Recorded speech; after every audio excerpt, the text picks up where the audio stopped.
Hello and good evening. Welcome to News Talk with yours truly, Chris Anu, as usual, coming to you from ABS Africa TV from the great state of Texas, precisely Houston, Texas. I'd like to say good evening and welcome to all of you tuning in from Africa, from America, North and South, the Middle East, all of Europe. I come to you with very, very exciting information, educative and, of course, informative too. Please do me the favor, as usual, go ahead, hit your share button.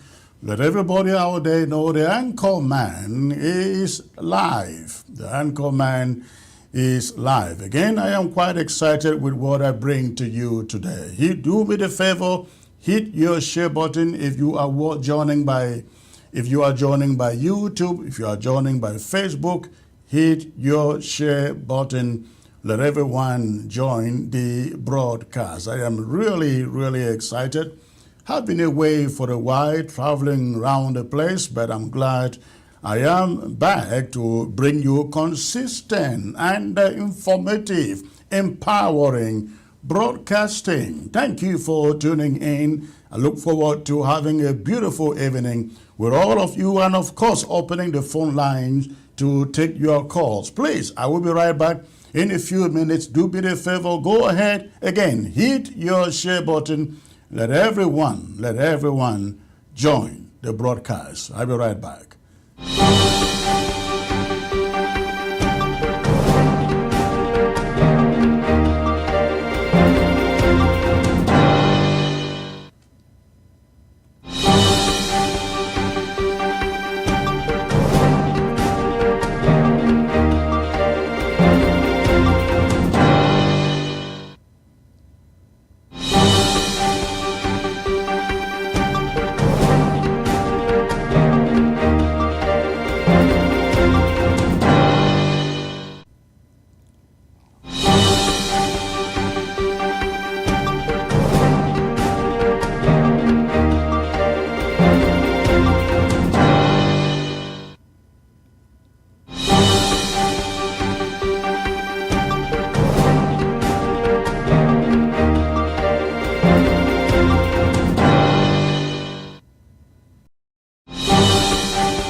ABS can help you reach your target audience like never before.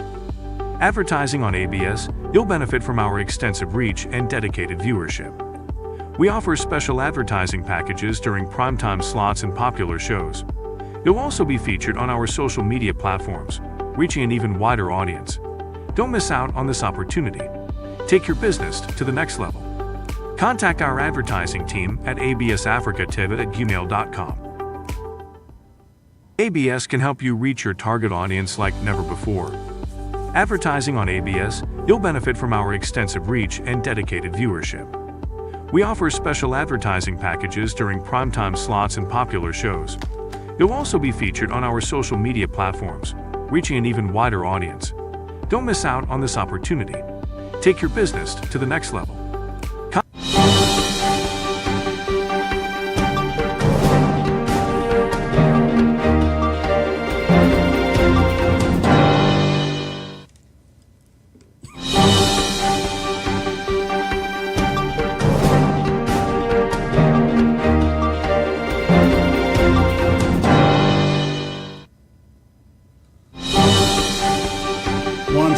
Good evening and welcome to ABS News Talk with yours truly, Chris Anu, from the great state of Texas, precisely Houston, Texas. Thank you for tuning in. I want to believe that all of you are doing great out there. It's been some time of absence.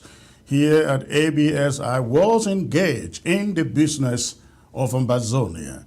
Unfortunately, there are things that we cannot bring to you on live television, but eventually you will come to hear of it. Tonight, I will be taking you to Bamenda and, of course, to all of Ambazonia, where all over the place, we learn of the celebration of the 40th, is it 42nd or 41st ascension to power of the dictator Paul Biya in La République du Cameroon. It's a shame seeing the images that emerged from Bamenda, precisely, I believe that was so-called the Congress Hall. It was shameful to see what went on there. I'm going to be talking about that, but also we're going to be focusing on what just transpired in the United States of America with the re-election, the second coming, I call it, of President-elect Donald J. Trump. What does it mean to Africa? In his campaign, Trump kept on talking about ending foreign wars, ending foreign conflicts. What does that mean to Africa? And how about Ambazonia? We are going to discuss that, and it is the subject of my monologue for tonight. Again, I will be right back.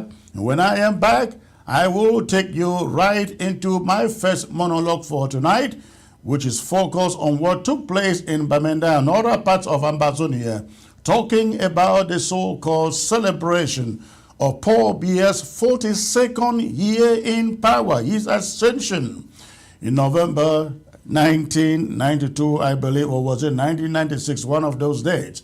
But that will be the subject of my first monologue for tonight. Stay put, please. I will be right back.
Mostly made up of CPDM militants, have watched the documentary film of Paul Biya, great statesman with an extraordinary destiny. Your region is my second home. My objective is to give home to every person in our nation.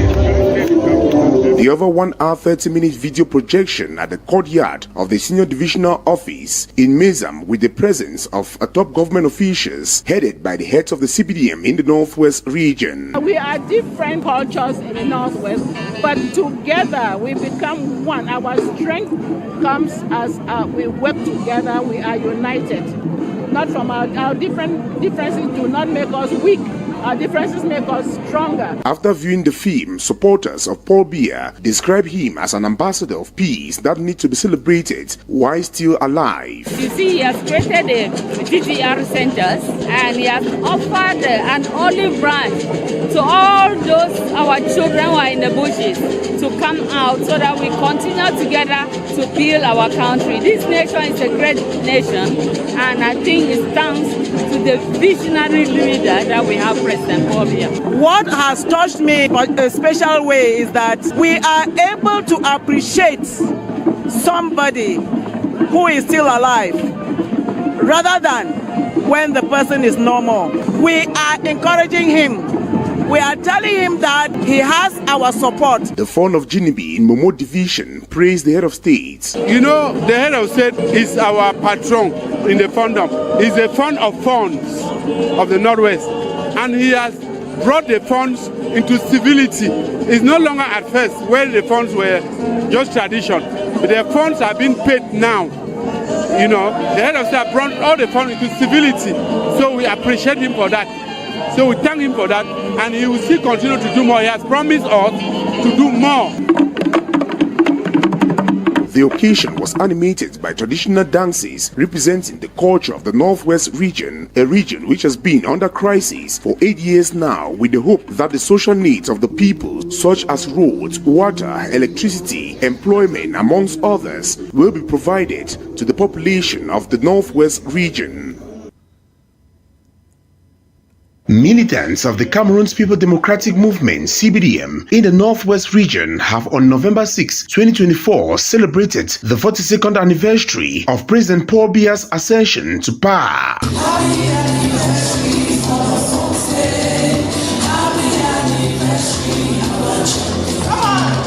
Meeting at the Bamenda Congress Hall, the birthplace of the CPDM, the militants reaffirmed their support to President Paul Biya while recording what the Northwest region have benefited with President Paul Biya at the helm of the country since the 6th of November 1982. We have gained so much from President Paul Biya's 42 years in power. He is a citizen of this region. The Northwest region is his second home. We have gained so much in terms of schools, healthcare, roads, the ring road, which is ongoing now, the hospitals, the gas plant, which is being constructed, the University of Bamenda. It is really the largest university in the country. We have UNVD here, we have Mideno. Within the 42 years he has been there, he has lifted up the living standards of this region. He is concerned about this region. One of the major achievements of the Northwest region under the Biya regime is the University of Bamenda. The University of Bamenda happens to be one of the biggest universities in Cameroon with 12 establishments. Check the other universities. We have universities in Cameroon or other areas of the country that have only 4 schools. And there are other functioning within the University of Bamenda. For those who don't know, we have a cybersecurity and cryptology program, a professional program. Which statements coming from these sycophants, it is a shame that for 42 years that they hail the ascension of Paul Biya, all that these sycophants can boast before you and I.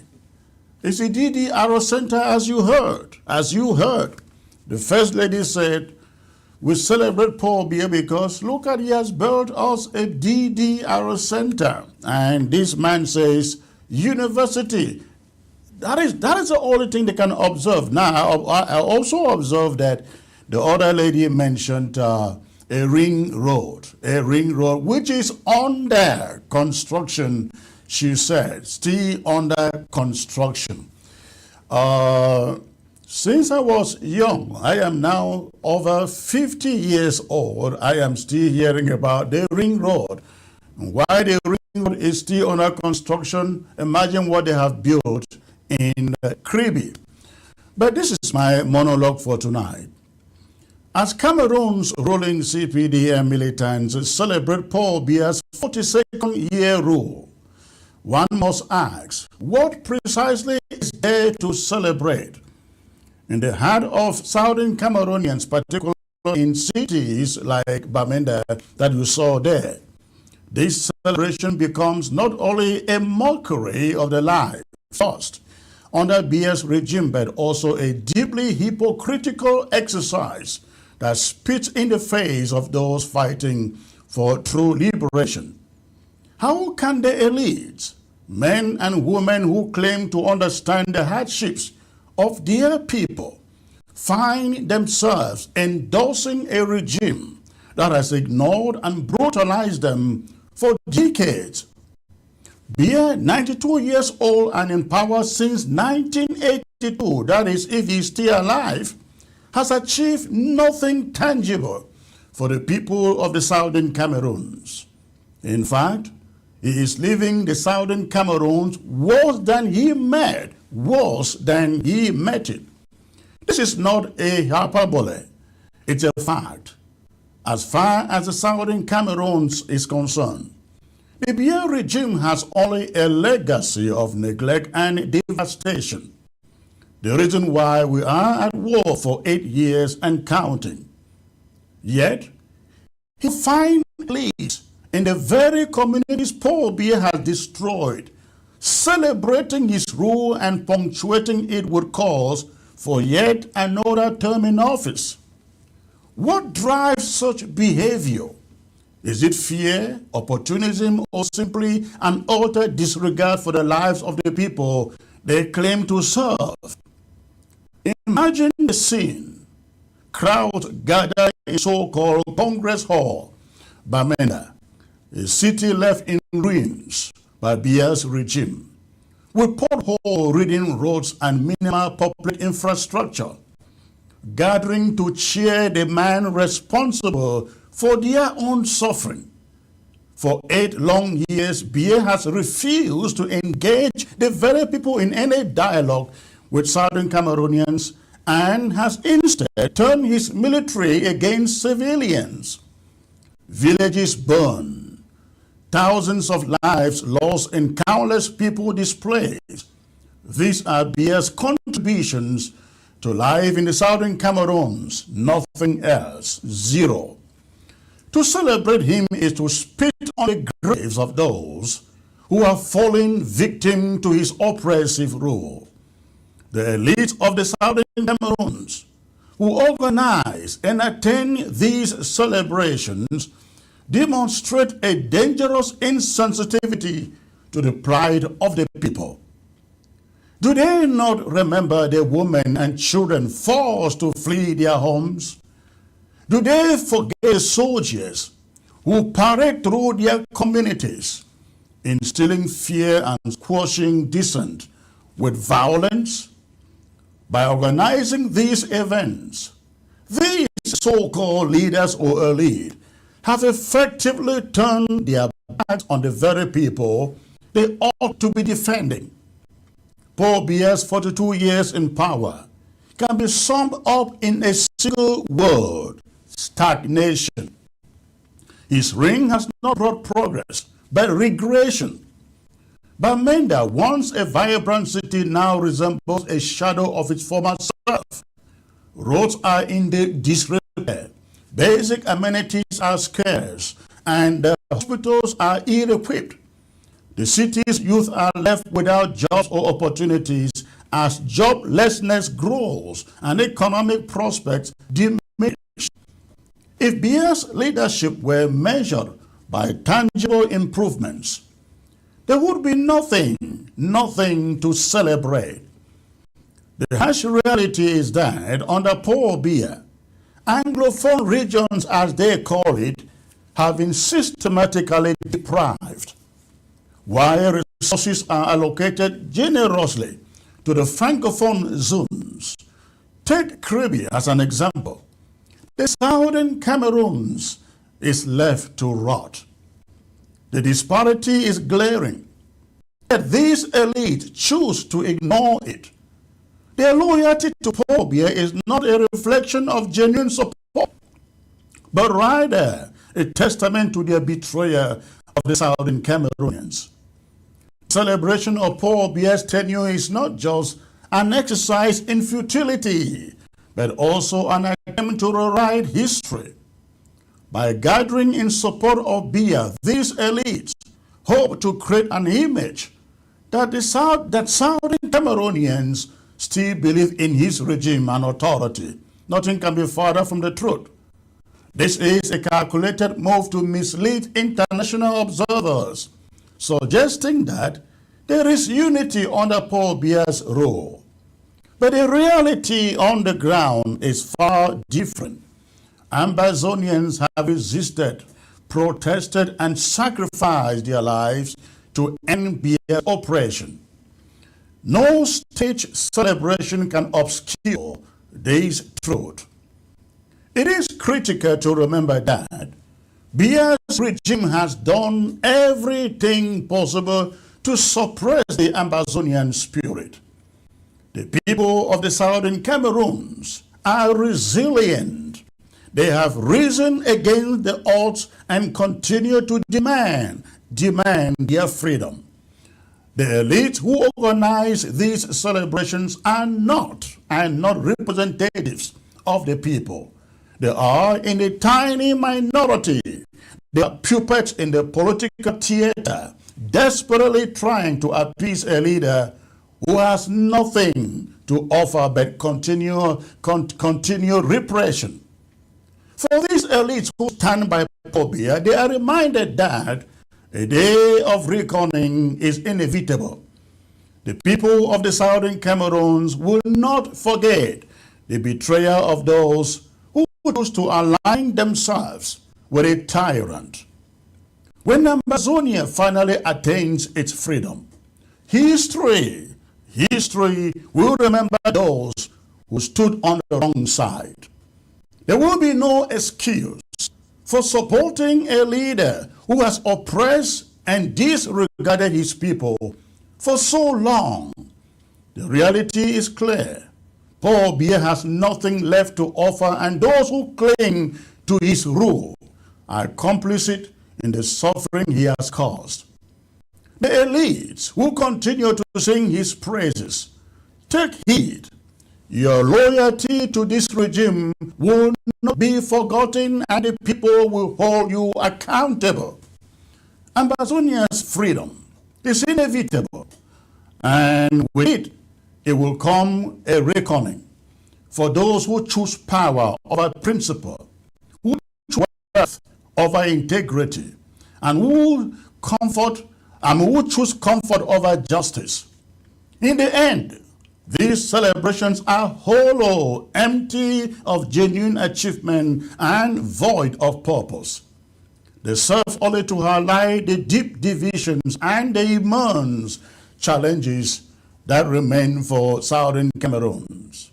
For the true sons and daughters of Ambazonia, Biya's rule is a period of darkness, pure darkness.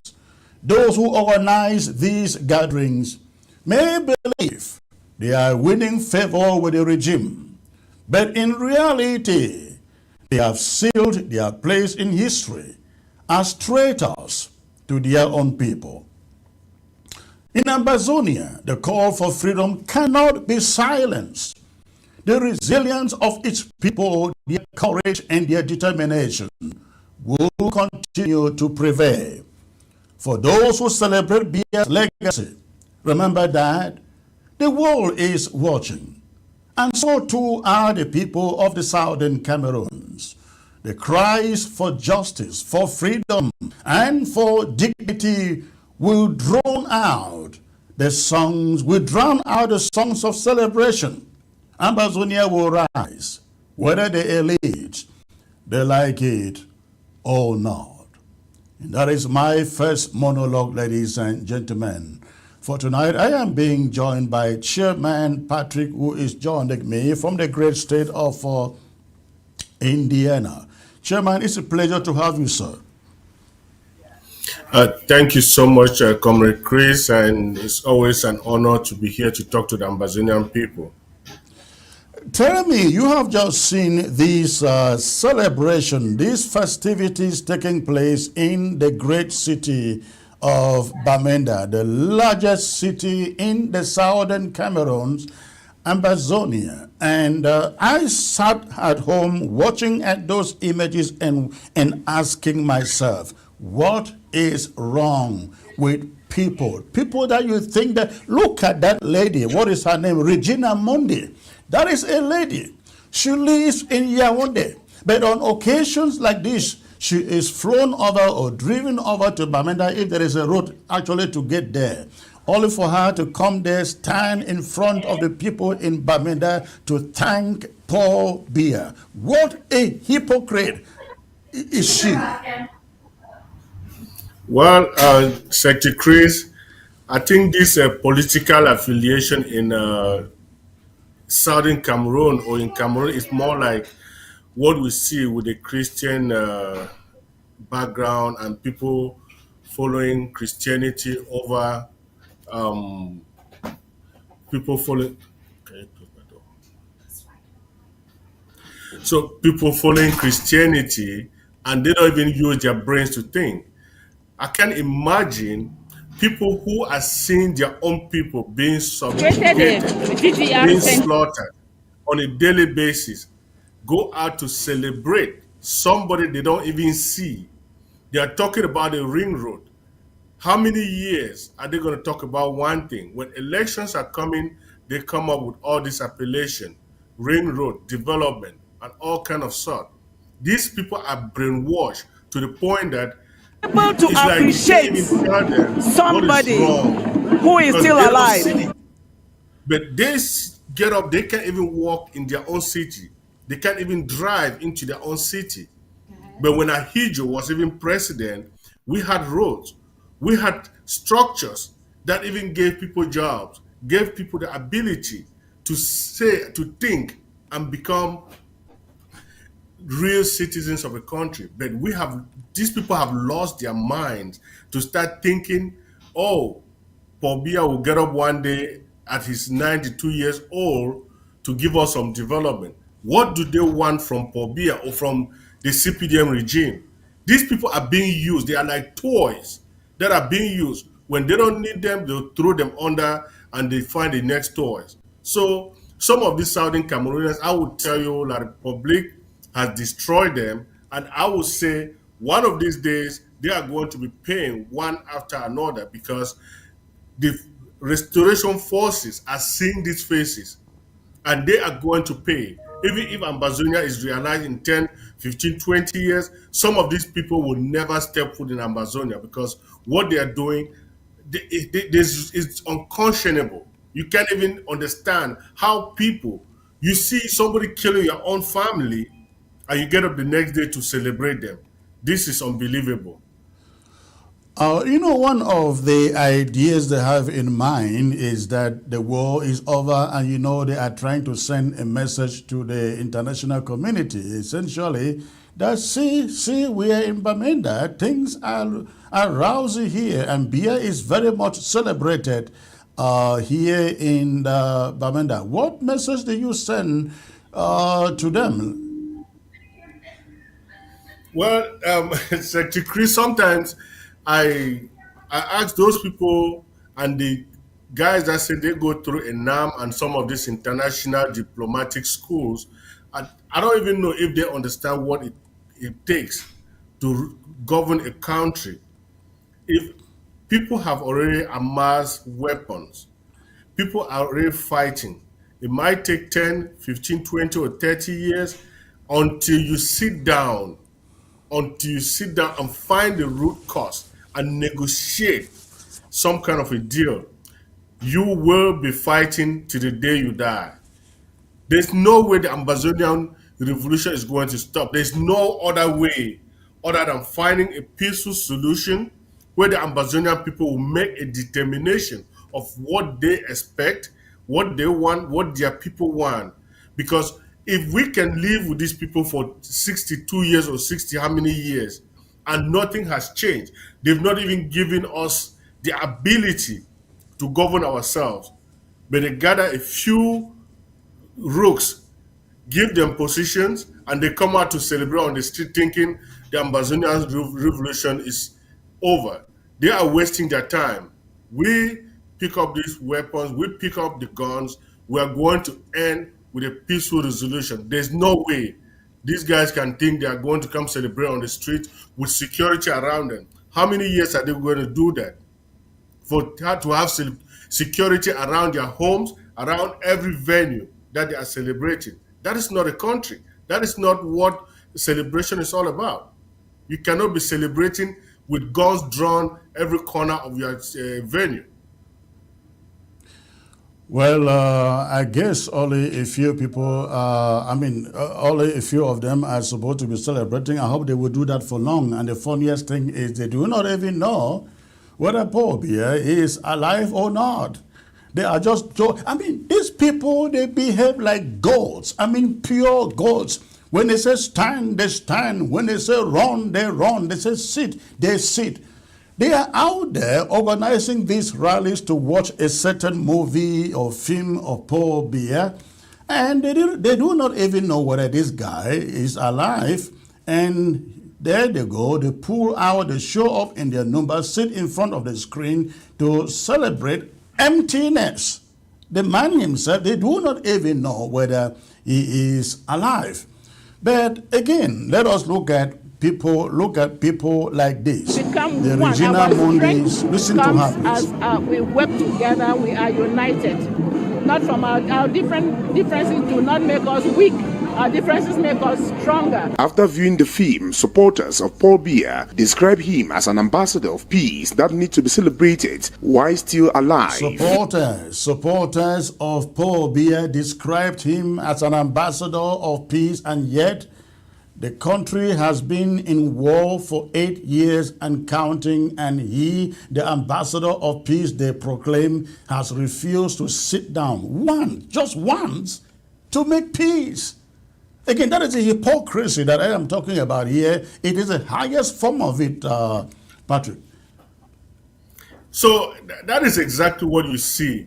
I don't know who, a country that has a president that doesn't see the other people.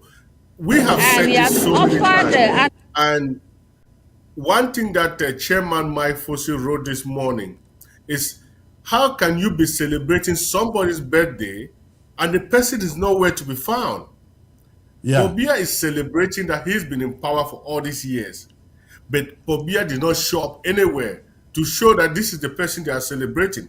But people are showing all kind of placards of him. Why can't he come out and say, oh, I want to thank you for coming to my birthday or to my accession to power? So it is so unfortunate that our people have been brainwashed. Even if you tell them this guy is not alive, some of them will prefer for Biya to roll them, even if they go do a funeral and come back the next day. As long as they are calling that name for Biya, they will still think he has power. He has some kind of a magical power to tell them, to control them like a remote control. But unfortunately, Paul Biya has never been an ambassador for peace.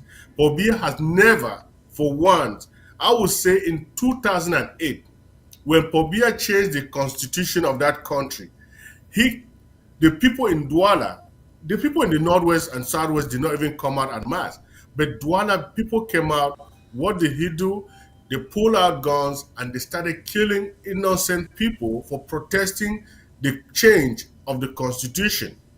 So when the Ambazonian people came up in 2017, they thought that was the same game, that they will come up with their guns and the Ambazonian people will enter their shells. It's been 8 years and counting.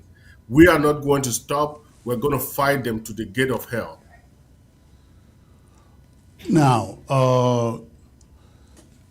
these same people are calling for Biya to stand elections again, sometimes next year. Nobody knows when that is coming up. But let's forget about that. Let's talk about Bamenda. These manifestations are taking place in Bamenda, a place that has suffered the most in the hands of this Paul Biya's regime. Bamenda is, I don't even know how to describe it. If you look at the infrastructure in the city, it doesn't exist. It is far worse than when Biya inherited it. And I just cannot understand that people in Bamenda step out to carry out these manifestations. What do you have to say about this, Patrick? Well, Secretary Chris, this is what they do all the time. These are not people who live in that city. I saw most of those faces. I know there's... we have to do all it takes to... Most of these guys, they live in Yaoundé. They have brought people from Bunda, Bafoussam, and other places. That is what they do. They pay them, bring them in buses. They come out and celebrate. Look at, if you get up the next day, like yesterday, none of them is in Bamenda. They are all gone. They are back in their towns, wherever they live. So these people think they are fooling people. But the reality is going to set in one day. Some of them think their properties are never going to be safe in this territory, because if you can sell your people and you come out to celebrate, you sell your own conscience and you come out to celebrate. How many times, if you look at the people who are playing those drums, which of the traditional group in Bamenda is playing those kind of drums. Those are people from like Fumban. So these people are going to keep fooling themselves every day, but the reality is going to set in, because I don't see them solving anything. And the reality is, this celebration was not done at the Congress Hall in Bamenda. I don't think so. It looks like they say it was at the DO's office somewhere upstation.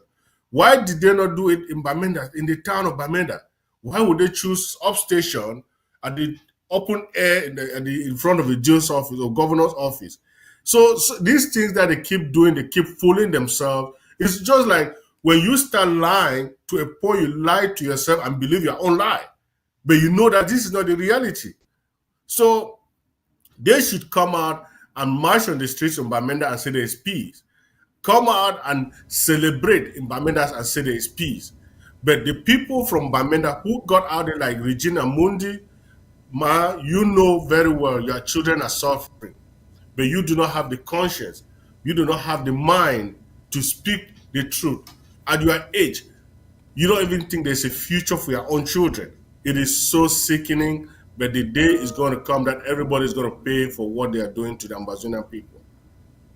Now, there is no doubt that all that is behind this is to send a message to observers in the international community that, Paul Biya still has a lot of support in Ambazonia, and so only a handful of people are causing trouble, a handful of rebels carrying guns are fermenting trouble in the area. Do you think that will hold water? Secretary Chris, I think the international community for so many years did give a prescription to La Republique of what the expectations are for this Ambazonian struggle. And they can keep lying to themselves. These people know the reality. Those who have this Western world, they have their businesses in that part of the world. They have their interest in that part of the world. The day their interest is going to be tempered on, La Republique will understand that what they are doing is not solving the problem, it's just pushing the problem to the next level. There is no peace in Ambazonia. There is no way. Whatever they are doing is showcased. The international community understand. 2 years ago when they brought, or 3 years ago when they brought Paul Biya to Washington, do you think they knew that this guy is a disgrace to humanity? This guy is a disgrace to their own country. But they brought him here so that they can humiliate him in front of the world, and that happened. So they cannot play around. They are intelligent people within the international community that they make their decision based on their facts. Their embassy gives them these facts. Their ambassadors, the ambassador of the United States was in Bamenda recently, I think sometime early this year. They are seeing the reality. They are giving their government what is going on the ground. So La Republique cannot keep playing around thinking they are fooling anybody. There's no way the international community doesn't know the reality on the ground. Absolutely, absolutely. I am truly hoping that they come to the realization that they can do this as many times as they want. It is not going to change the determination and the resolve of the Ambazonian population to fight for what rightly belongs to them. And I am here talking about their own freedom and liberation. Let us listen to Regina Mundi, what she is saying here, and then we come back, then we'll resume the discussion. Let's listen. It's really the largest university in the country.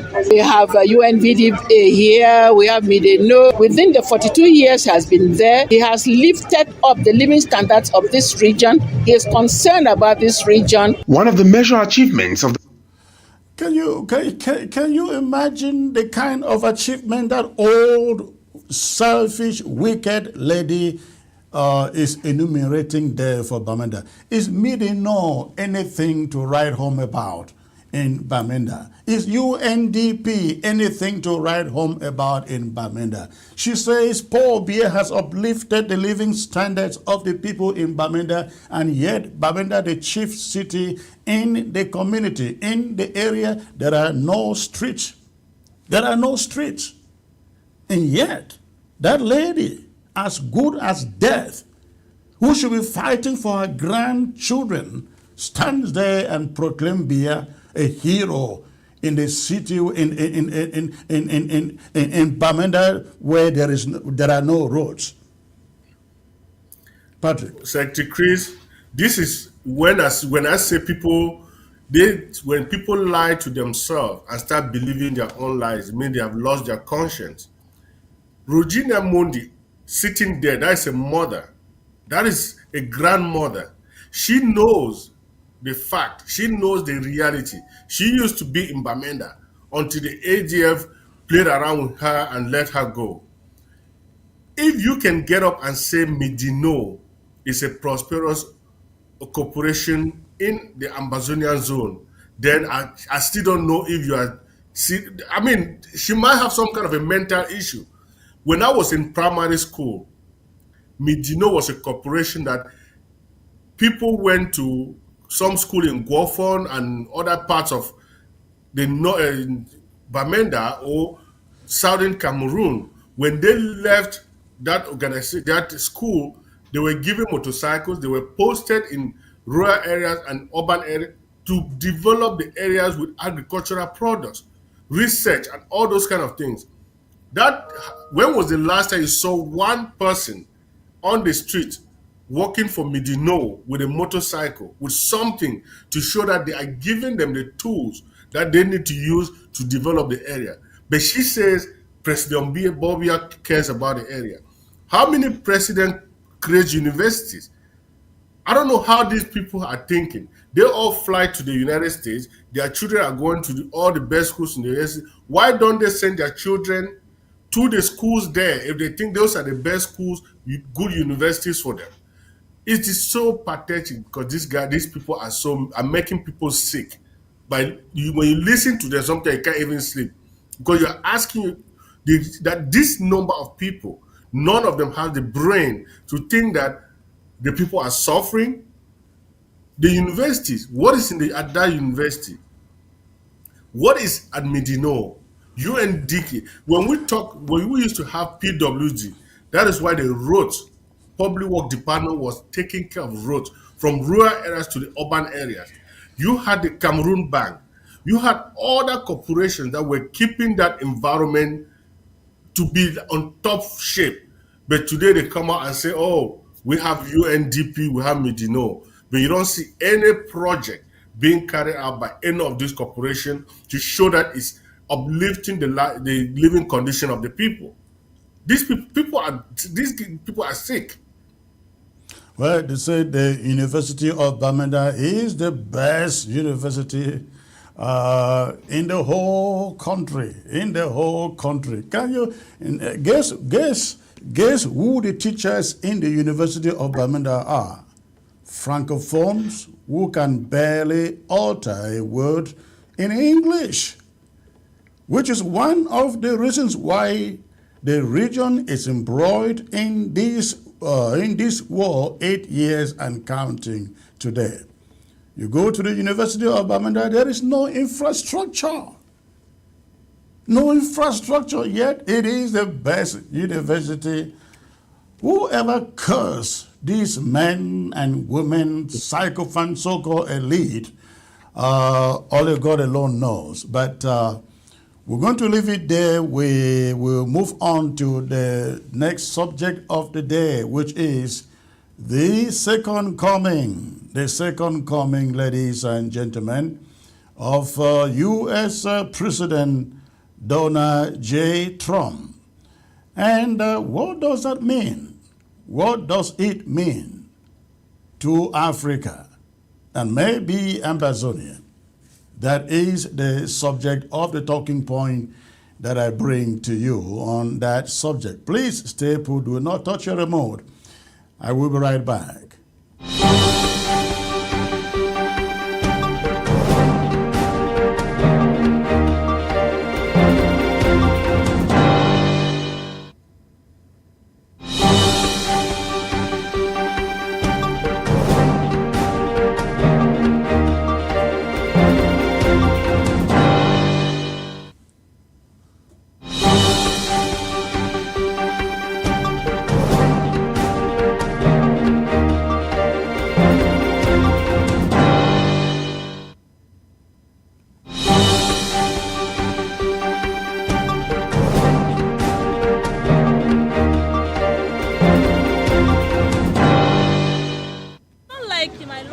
You love Donald Trump. If I should be in America, I will vote him. There is a saying in Nigeria, a wealthy man will always have followers. I would like to visit Nigeria. There's no country more beautiful. Nearly 60% of Nigerians are pro-Trump. But as president, he reportedly referred to African nations as shithole countries. Did you address his reported comments from earlier this year when he reportedly used vulgar language to describe African nations? Well, the best thing for me is to keep quiet. We didn't discuss it. And you do have some countries that are in very bad shape. As the US election approaches, I wanted to find out why. Like, he's very bold and confident. A strong will person, he knows what he wants, he stands by it and he goes for it. I like the way he talks. I see that he has good plans for Americans. Do you know he referred to African nations as shithole countries? If he knew Africa, I'm not sure, in quotes, that statement would have been made. Yes, I know he said that, but that doesn't really change my perception about him. You said you admire him? Yeah, I admire him. If he has said such, then I pray he retracts such. He should think about Africans as their brother. This is the man. Talk to him. What would you say to him, Donald Trump? Hi, Donald Trump. I would like you to change your orientation about Africa. We are great people, and most of us, or some of us, like you. So I would really like for you to look into us and, just make something better for the whole. All right. Africans there and Donald Trump, ladies and gentlemen. Now, you will all recall, if you did follow the elections campaign here in the USA, one of the main themes, the campaign agenda of Donald Trump was ending foreign wars. Ending foreign wars. I guess he was directing this particularly to Europe, where you have Russia against Ukraine, and the Middle East, where you have Israel and Palestine and Hezbollah and the rest. But the question is, how about Africa? How about Africa? And that is the subject of my talking points for you today. Donald Trump's re-election to the White House was more than a victory. It was a resounding mandate, a national endorsement that defied every obstacle thrown in his path. From court cases to conviction, from near bankruptcy to assassination attempts, and from relentless media vilification as a fascist and a would-be dictator, Trump emerged as the choice of a populace that found his message resonant, his vision necessary, and his promise compelling. This wasn't simply an election win for Trump. It was an unambiguous statement from American voters that they trust him to steer America's future. Beyond merely winning the Electoral College, Donald Trump won the popular vote too, secured the Senate, and though the House of Representatives still hangs in the balance, he is likely to retain it as well. Such a decisive outcome reveals a level of public trust that speaks volumes. American voters have shown they are less concerned with the incendiary labels cast by detractors than they are with Trump's assurances of national strength, economic growth, and international peace. And central to Trump's message is an ambitious vision ending foreign wars, a promise that holds implications far beyond Europe or the Middle East. For Trump, peace should not end at the U.S. borders. It has a global scope.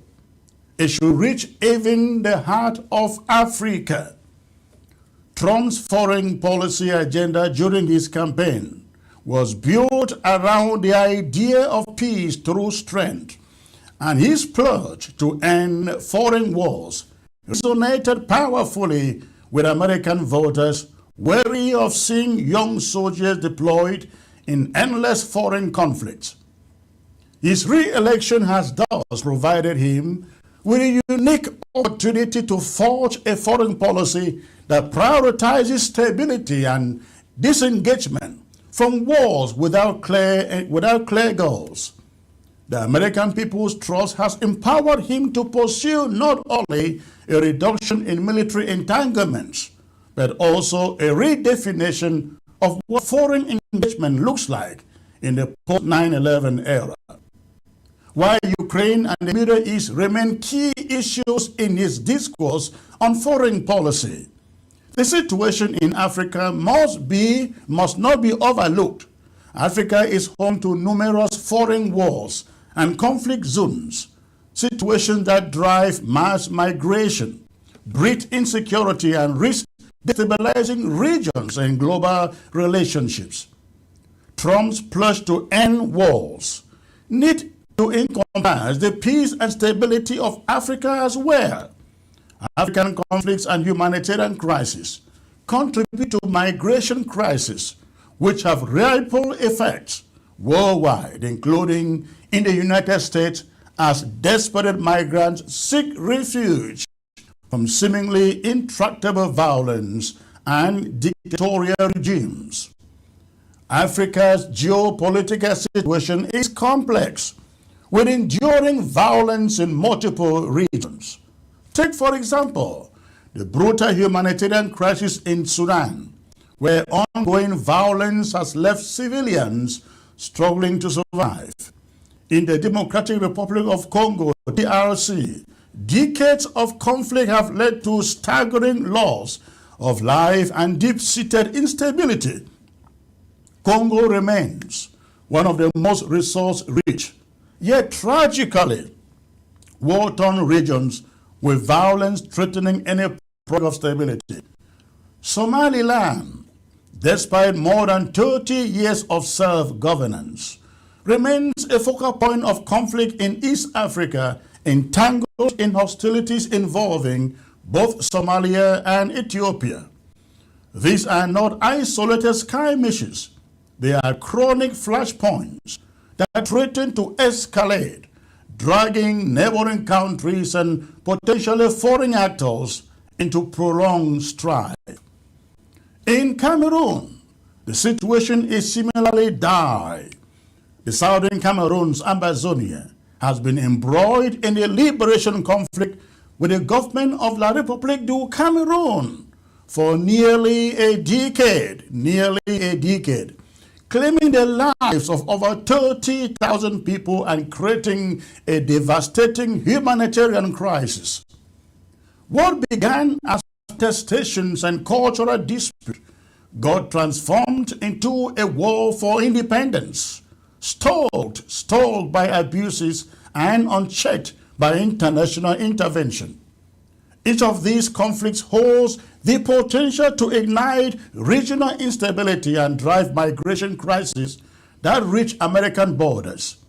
Therefore, it would be a gross oversight to exclude these wars from Trump's vision of peace. If America seeks to foster stability, these African conflicts must be included in the discourse of U.S. foreign policy. Donald Trump's influence and popularity extend well beyond America's shores, with Africans showing a surprising affinity for his candid, no-nonsense approach. Across the continent, Donald Trump's style has been perceived as refreshing and forthright, aligning with African populations who feel ignored or misunderstood by Western leaders. His pragmatism and rhetoric of empowerment resonate with African audiences who are wary of condensation from global powers and instead seek honest dialogue and partnerships. Following Mr. Trump's victory the other day, Africans celebrated in the streets from Nigeria to Kenya. Placards carried in demonstrations lauded him as a symbol of the people's victory, a leader who speaks candidly and stands firm. This enthusiasm is rooted in Donald Trump's reputation as someone who calls things as they are, a trait that contrasts sharply with the often diplomatically cautious discourse many African nations receive from the West. For these supporters, Donald Trump embodies the ideal of a strong, straightforward leader who might not always stand with Americans, but also serve as a leader of the free world by lending his support to the struggles of ordinary Africans. One reason Donald Trump is so popular among Africans is that his foreign policy platform holds the promise of liberation from sit-tight leaders and authoritarian regimes in the continent.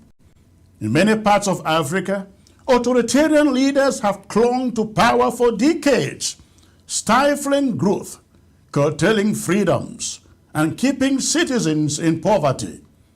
The specter of autocracy is pervasive. Leaders like Theodore Obiang of Equatorial Guinea and Paul Biya of Cameroon have held power for over 3 decades, entrenching political systems that prioritize their own authority over the welfare of their citizens. Trump's message of sovereignty, freedom, and empowerment speaks directly to Africans who desire a future free from the oppression of such regimes. By signaling an interest in withdrawing support from oppressive governments and instead fostering alliances with those who support democracy and reform, as Trump did in his first coming. Trump's administration could play a pivotal role in pressuring these regimes. His influence, applied effectively, could push autocratic leaders like Paul Biya to enact reforms or relinquish power in favor of democratic governance. This would be a move that not only benefits Africa, but also aligns with American interests in reducing economic migrant flows and fostering economic partnerships with emerging democracies. Stability in Africa is inextricably linked to American security. The destabilizing effects of African conflicts fuel migrant crisis, place strain on humanitarian resources, and create ungoverned spaces where extremist groups can operate with impunity. The search of African migrants, many of whom undertake perilous journeys across the Atlantic or through South and Central America, underscores the urgency of addressing root causes of instability. President Trump's mandate to end foreign wars must thus recognize the importance of supporting African nations in resolving these conflicts, reducing violence and strengthening governance in African nations could help curb the wave of migration, enhance global security, and lessen the need for reactive humanitarian aid.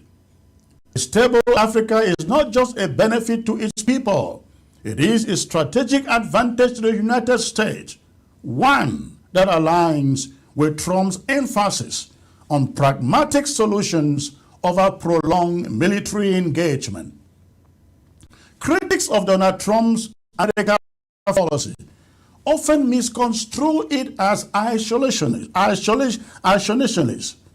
The record of rhetoric suggests a nuanced approach that balances U.S. interests with global stability.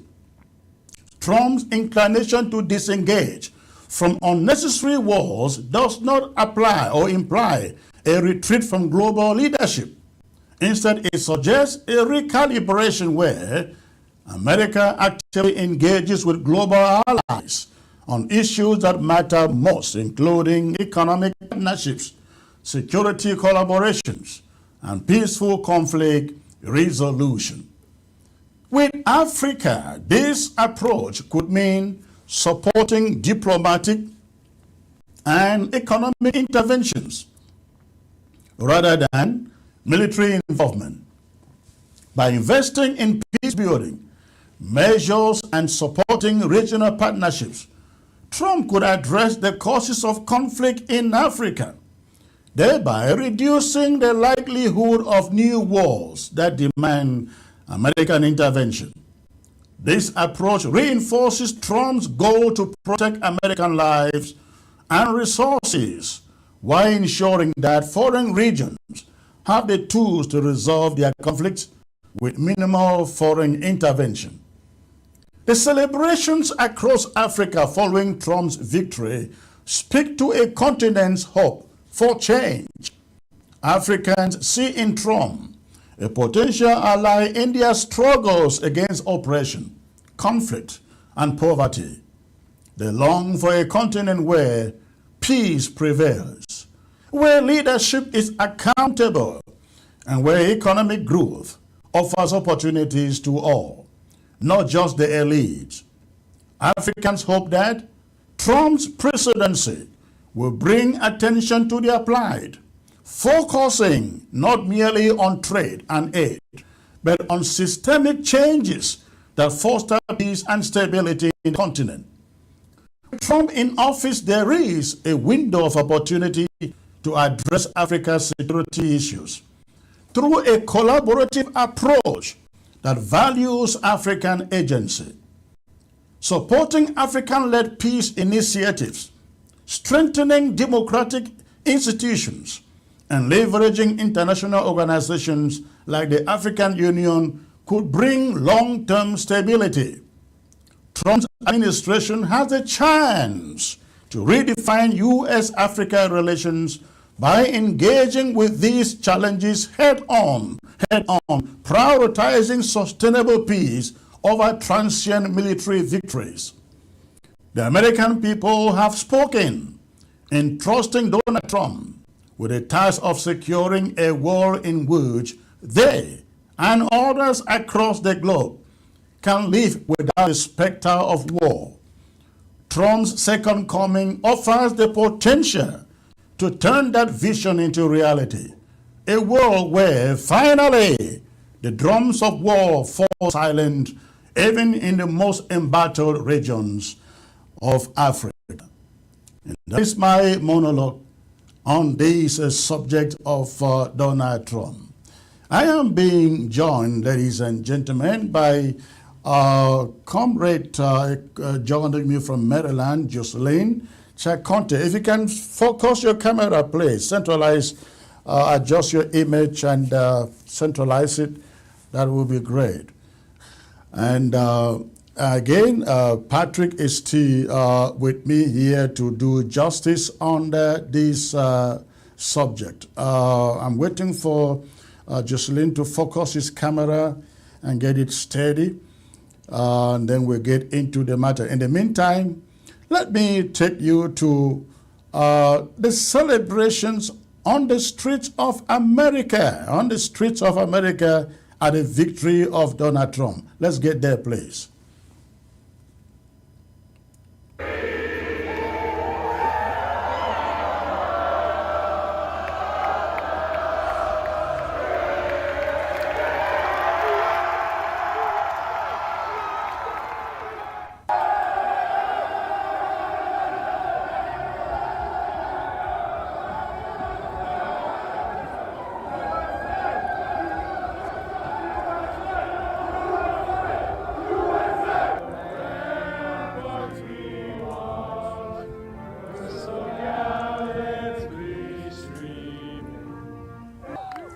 Now, the celebrations did not end in the streets of America. They expanded all the way to the streets of Africa. Listen to Africans, what they say about the re-election of Donald Trump. I don't like him, I love him. You love Donald Trump. If I should be in America, I will vote him. There is a saying in Nigeria, a wealthy man will always have followers. I would like to visit Nigeria. There's no country more beautiful. Nearly 60% of Nigerians are pro-Trump. But as president, he reportedly referred to African nations as shithole countries. Did you address his reported comments from earlier this year when he reportedly used vulgar language to describe African nations? Well, the best thing for me is to keep quiet. We didn't discuss it. And you do have some countries that are in very bad shape. As the US election approaches, I wanted to find out why. Like he's very bold and confident. A strong will person, he knows what he wants, he stands by it and he goes for it. I like the way he talks. I see that he has good plans for Americans. Do you know he referred to African nations as shithole countries? If he knew Africa, I'm not sure, in quotes, that statement would have been made. Yes, I know he said that, but that doesn't really change my perception about him. You said you admire him? Yeah, I admire him. If he has said such, then I pray he retracts such. He should think about Africans as their brother. This is the man. Talk to him. What would you say to him, Donald Trump? I would like you to change your orientation about Africa. We are great people and most of us, or some of us, like you. So I would really like for you to look into us and, just make something better for the whole world. Everyone we speak to seems to admire Trump's style more than his substance. His most notable policy on Africa was a travel ban affecting several nations, including Nigeria. The restrictions were in place throughout 2020 until Trump left office. They pour into our country. We have no idea who any of them are. They come from Africa. They come from Asia. While Kamala Harris visited Ghana, Zambia, and Tanzania last year, Trump has never set foot in Africa. In Jesus' name I pray. To many Nigerians, however, Trump represents something more important: the defense of conservative Christian values. The prophecy about Donald Trump, the assassination attack, God told me what of me, and I prophesied it. In Nigeria, precisely, people like me, Donald Trump is our choice. Donald Trump has that very charisma to talk people into agreeing with what is right. David Kingilio Elijah is a pastor who bills himself as the world's most accurate prophet. Staunchly pro-Trump, his predictions often involve the former president. The prophecy that comes here for Donald Trump is always accurate. God told me there's a political assassination coming for him, that we should pray, which some of the people in the church joined me and we prayed. You can imagine somebody just shook his head this way and the bullet pierced the upper ear. Yeah. Is it not a miracle? You prayed for him? Yes, I prayed for him. It was a prayer we made here because I saw it and I said it online. Anybody can Google it and see it there. In deeply religious countries like Nigeria, pastors like Prophet Elijah have a huge influence on their followers. During the last election, one church even called on the congregation to march for Trump, praising his stance on abortion. But as November 5th approaches, what does the prophet foresee this time? Well, the prophecy has already been given before now, that God is not done with Donald Trump. And that is why he needs me, the major prophet, to step in and talk to him into his ears. Even the last election, I told them, I said, let Donald Trump send for me to come and settle issues.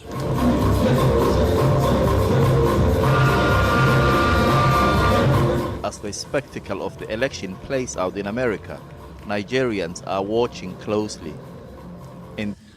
All right, that is coming from Africa, Nigeria, and as there were celebrations on the streets of Lagos in Nigeria, there were equally celebrations, as I saw in the streets of Kenya.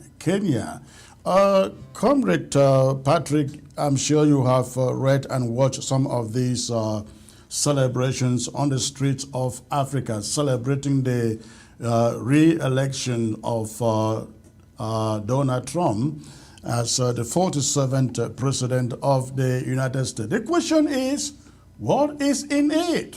What is in that election for Africa? Let me get you a take in it. Why the celebrations all the way beyond the borders?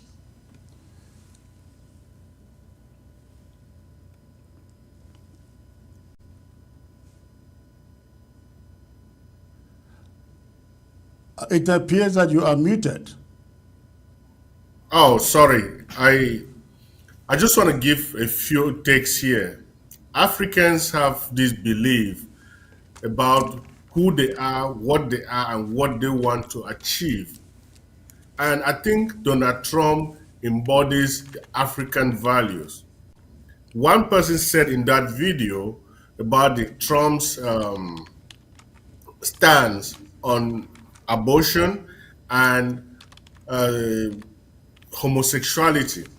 I think those are things that makes Africans think and Africans believe that he holds the same values that most African countries hold. These are things that Americans, even the Democratic Party, is going to learn a really good lesson from it. We are humans, and God, when we talk about God, God gave us certain values that we have to live by. God created a society, but we as man, as humans, we cannot go out to create our own society and determine this is how it's supposed to be. People can make whatever choices they can make, but the government doesn't have to get into those things to say this is what it's supposed to be. So I think the message that Trump is giving to the world is resonating, not just within the American context, it's all over the world. People understand that this is somebody that is authentic, this is somebody that cares about humanity, and this is somebody that wants to see a change in how human beings are treated. And I mean, Trump has done some really crazy stuff, but I will tell you, there are things that this guy is doing that is teaching all the other leaders all over the world to understand that you should be for your people. When you bring out a message that I'm for my people, the people are going to listen to you. But compared to the African leaders, they are not there for their people. They are there for their families and the foreign powers that support them. They are not there to say, I want to do this. I want to create a society that I'm going to be proud of. They don't. So Trump is really giving a message that resonates with the African population, especially about abortion and homosexuality. Definitely so. Definitely so. He talked about ending foreign wars, and the connection to Africa has to do with the conflicts in Africa. I mentioned some of them, like in Sudan. You still have conflicts in Eritrea. You have the situation in Somaliland, where they have been yearning for independence despite ruling themselves for over 31 years. And coming back to home, you have the war in Ambazonia. What should Africans expect? I mean, how should Africans expect Trump to tackle some of these, to approach some of these issues in the context of ending wars? I think the concept of ending wars is something that will help the United States in the long run, even presently. If the United States, when I look at, I have been involved in some projects, even within our area, where the United States brought in Ukrainian immigrants and Afghan immigrants, where they were being housed at the military base here in the state of Indiana. So we understand that when you make sure these people are holding their own governments accountable, when you hold these governments that are destroying their own society accountable, then you will not even worry about anybody trying to run to your borders. The United States have this opportunity now. Trump needs to call these people to order and say, look, you are making your people to be running to my country. If I was Trump, I would put good statistician to give me the analysis. If any country, if you have more than maybe 2,000 or 3,000 of your citizens coming through my southern borders, you will be paying for it. And it's not just going to be, you pay for their healthcare in America, you pay for their housing, you pay for this, you pay for this. If they do that, because almost all these countries, they have investments in the United States. If you do that, these people are going to make sure they are creating a good environment for their citizens so that citizens cannot be traveling out to America. People get up every day and say Trump called African countries shithole countries. He has the right? I would say he has the right to do that because the governments out there are doing things that do not even look human. They don't look humane because, take for example, the elections that just went on in Nigeria. Does the Nigerian people sit one day and be proud that they voted for a president? Look at the inflation in Nigeria today. What is going on in Nigeria is one of the reasons that this guy will call them shithole countries. If you look at South Sudan, the war has been going on for the past 2 years. People have been displaced, killed. What are they doing? Why can't they sit down and say, these are our people, let's find a solution to it? America is one of the biggest countries in the world. China is one of the biggest countries in the world. Why are they not fighting? Why is it that countries with this smaller population, with more minerals than the population can ever exhaust, are fighting? What are you fighting for? So Trump has the right to get up tomorrow and say, look, you African nations, if you have any uprising in your country, if you have wars in your country, you need to find a solution to it. Because if your citizens are running to my own country, then you will be paying for those citizens to stay in my country. If not, we'll be coming after you. I think that is, there could be some really good plan. One of the ways in which Trump deals with the African leaders. Let me get over to Jocelyn. Jocelyn, who is joining from Maryland. Jocelyn, I hope you can hear me. I'm not seeing your microphone. I don't know whether your microphone is on. Can you hear me, Chris? Okay, perfect. I can hear you. Great to have you. How are you doing, sir? I'm doing okay. Thank you for having me. But I'm going to tell you that your monologue was kind of long, and I thought it was going to be from 2 p.m. to 3 p.m. I have some other things that are scheduled, so I may not be here for too long. But go ahead, sir. That is fine. Let's delve into the subject and discuss it now. You were one of those who put together an event in I think it was in Virginia, Africans for Trump, to support and to campaign for him. Now, the victory is yours. First of all, let me ask, how was it turned out for that event? It was not exactly what we expected, but we had a few people that came out, so it was a success, considering that Africans generally in the Maryland, Virginia, in the DMV area, there are not many of them that are supporting Trump, but that's okay. But it was a good turnout, considering everything else. It was good. Wonderful. And did you get some volunteers from your group for Trump? Well, the key was to basically show up and be counted. And our politics is made in America is a sum of little groups. You're going to have the Christians. You're going to have the people who are environmentally.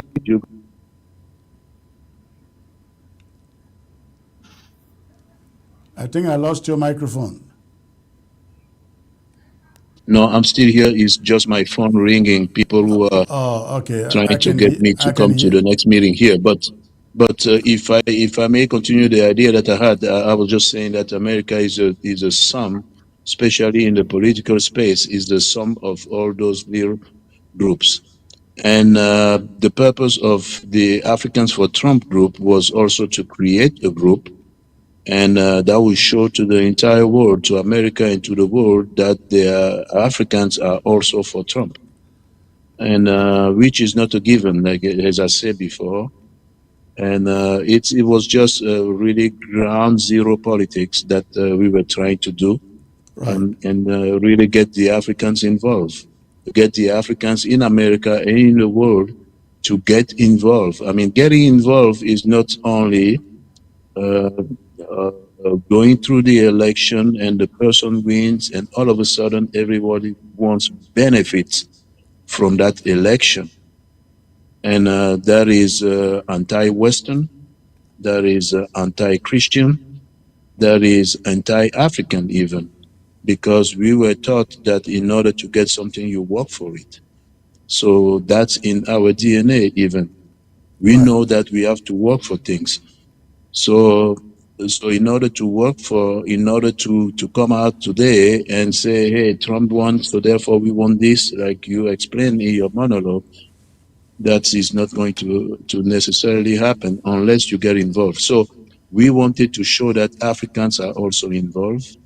We're lucky that maybe Trump won, but at least it's going to show that we carry the flag for Trump as well.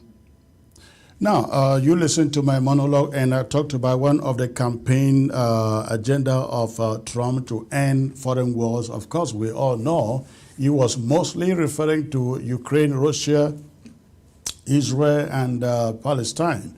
But as I stated in my monologue, one of the ways of solving African migrant problem is fighting for good governance and taking dictators out of office.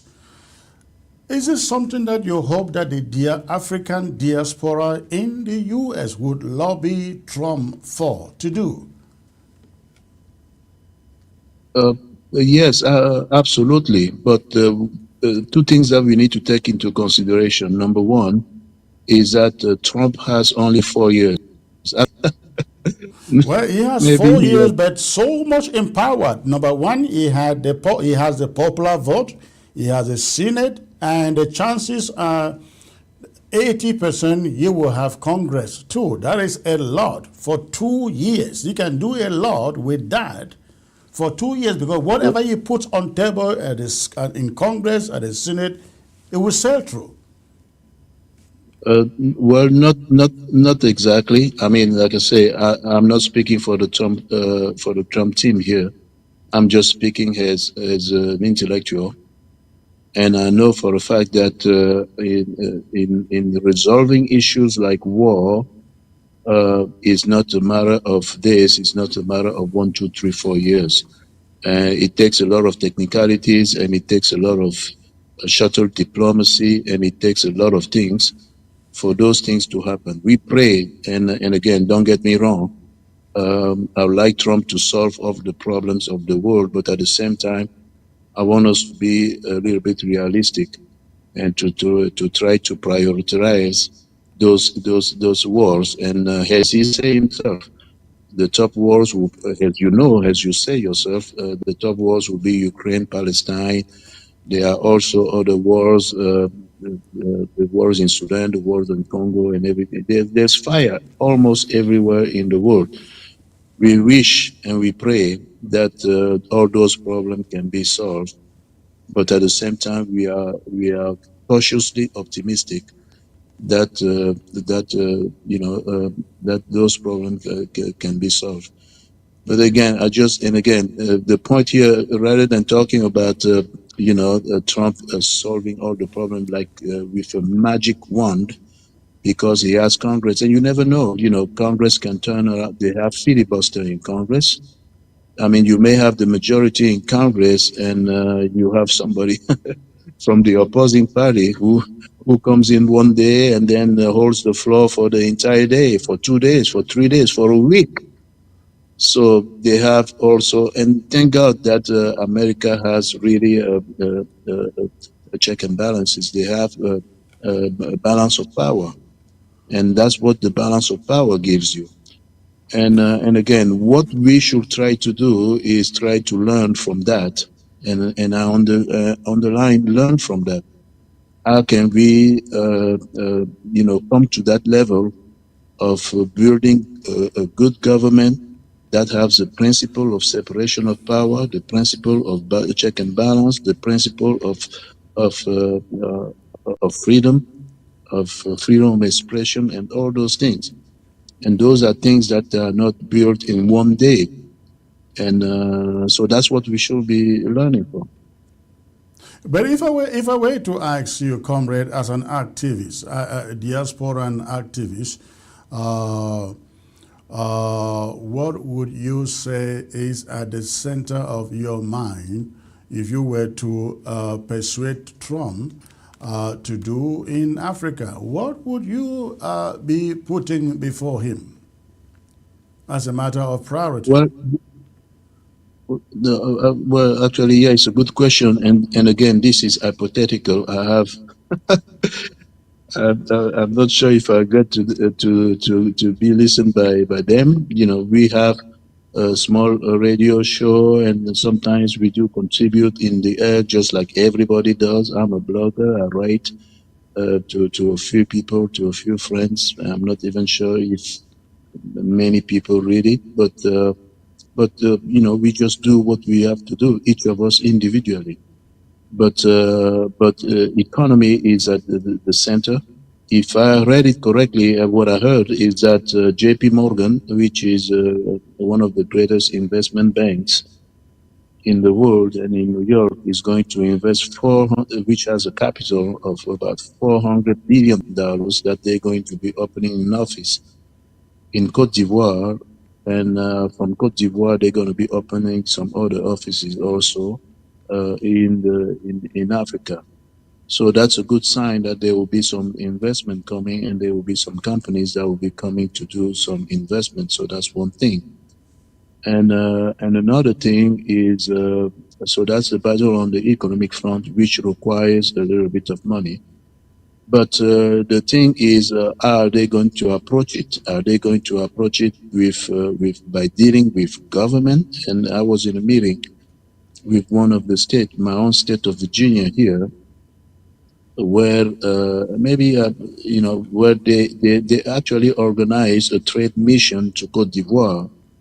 That was in May, I think a few months ago, in Cote d'Ivoire. And I was saying that yes, you go to Cote d'Ivoire, you're going to be dealing with the government of Cote d'Ivoire, and what's new in that, we want you to be dealing with entrepreneurs, with private citizens, and promote private ownership, and not necessarily always promote dealing with the government, because we know that it's difficult dealing with the government. There's embezzlement. They're going to be giving positions to their sons and their nephews and all those kind of things.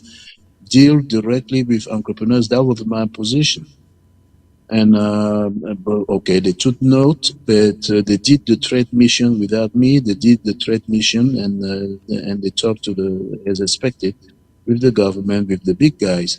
So our wish will be that we come down a little bit and get that money. If J.P. Morgan is going to come to Cote d'Ivoire and to Africa, and try to develop the private sector. And I think many people in the government are in favor of that. Trump himself is a private sector person. Hillary Clinton was also private sector. So there are a lot of forces in America that are supporting those kind of ideas. We should be rallying behind those forces, but we need to understand the problem first. Yeah, and and stop I'm talking thinking, about. when you're talking about JP Morgan, I know it's a huge investment firm. Coming to Africa is a great thing. The question is, how does it benefit the man on the street? Because everything they do ends with the bureaucracy of leadership. And it doesn't trickle down to the poor man on the street. But if you change leadership, engineer a change in leadership, and try to install democratic governance, then it easily trickles down to the man on the street. I think this should be the priority for every African trying to see that Trump can do something in that continent, isn't it? Yes, absolutely, absolutely. But like I said before, the creation of states, and sometimes we do not, I would say, we do focus on government, and we're not really talking about state. Statecraft is a very, very delicate business. I'm not talking about the government, and a lot of people will confuse the term state and the term government. It's not exactly the same thing. Statecraft is an art, and it's a game of power. And at that level, I am not, and all of us at this level here, we cannot be talking.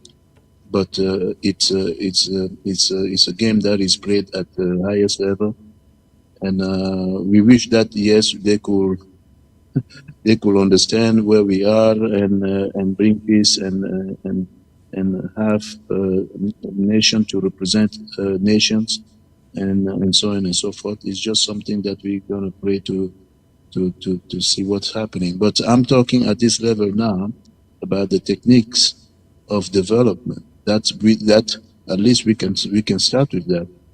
And one of the techniques of development that I know is private ownership.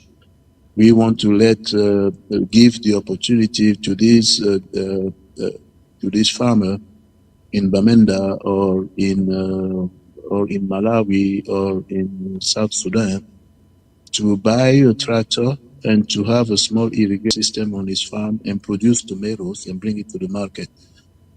So if we can do that little thing, that's already a step forward. And again, going back to the creation of states and statecraft, it's like I say, it's a game of power, and we can only pray that that nation prevail. And the venue of Trump is a hope, is a great hope, because I will go back even to his acceptance speech in 2016. People sometimes they see things, but they have to also listen to what people said. In 2016, in his inauguration speech, Trump said, and it's still reverberating in my mind up to today. He said, "The future belongs to patriots. The future belongs to nations." So that is something that can tell you a lot of things about him. And that's probably, but it doesn't come easy. So America also needed to have all his patriots gather to get the country back, and which is what they're trying to do. And after that, maybe they're going to try to expand that idea to other areas of the world. But don't forget that phrase: "The future belongs to patriots." And I didn't say that; it's Trump who said that in 2017 in his inauguration speech. So we got to go home and start to think about it.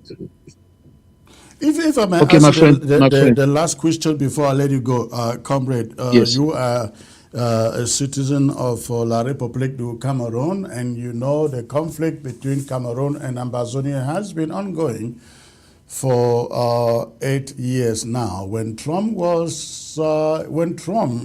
came the first time, He was the only, he has been the only American leader who tried to do something to quell the conflict. He passed sanctions on Cameroon, confiscated military equipment, and removed Cameroon from the free trade zone, and also passed some sanctions on the administrators in Cameroon. Now he is back and the conflict is still on. What in your position would you suggest he does right now, if he can, to end the conflict? What would be your advice, your way, the way of approach? Well, Trump is a smart guy, and he knows how to use the levels of powers. And regarding the law of AGOA, and I guess that's the one you were referring to, yeah, it's a law that is still in existence, but that is actually, we wrote, as president of the African Diaspora International Trade Association, our position in our association was to militate against AGOA. We wrote to the United States Trade Representative to try to stop AGOA because AGOA, we thought, because AGOA is a bad law. I say that my organization, the African Diaspora International Trade Association, wrote to the United States Trade Representative under the first Trump administration to encourage him to stop AGOA because we believe that AGOA is a bad law. Okay, and whereas, because it doesn't really advantage the Africans.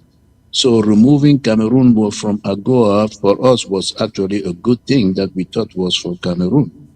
Because, AGOA, Cameroon out of AGOA it wasn't really a good thing for Cameroon. It wasn't really a good thing for America because they created a law trying to advantage the people of Cameroon, but it ends up that many other people were taking advantage of that. So when Trump removed Cameroon from that AGOA thing, Cameroon, I suppose, they probably say, yeah, so what, it's a bad law anyway. How was it disadvantageous, though, to Cameroon, considering that it gave Cameroon the opportunity to ship to America without having to pay duties?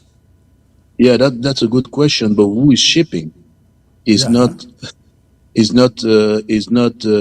Cameroonian who is shipping to America to get advantage of that trade.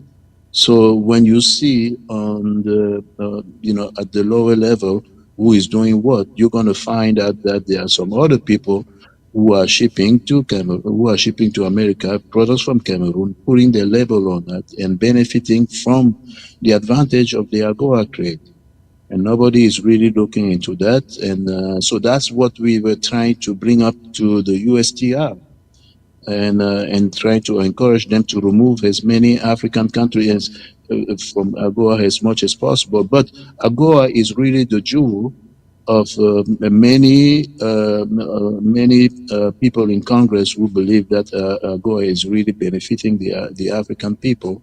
So it's going to take a lot of groundwork to try to explain to the people that is the contrary. And we were lucky that the USTR under Trump listened to us and tried to remove the Cameroon and probably other countries and try to weaken the AGOA and maybe at the end trying to bring it down.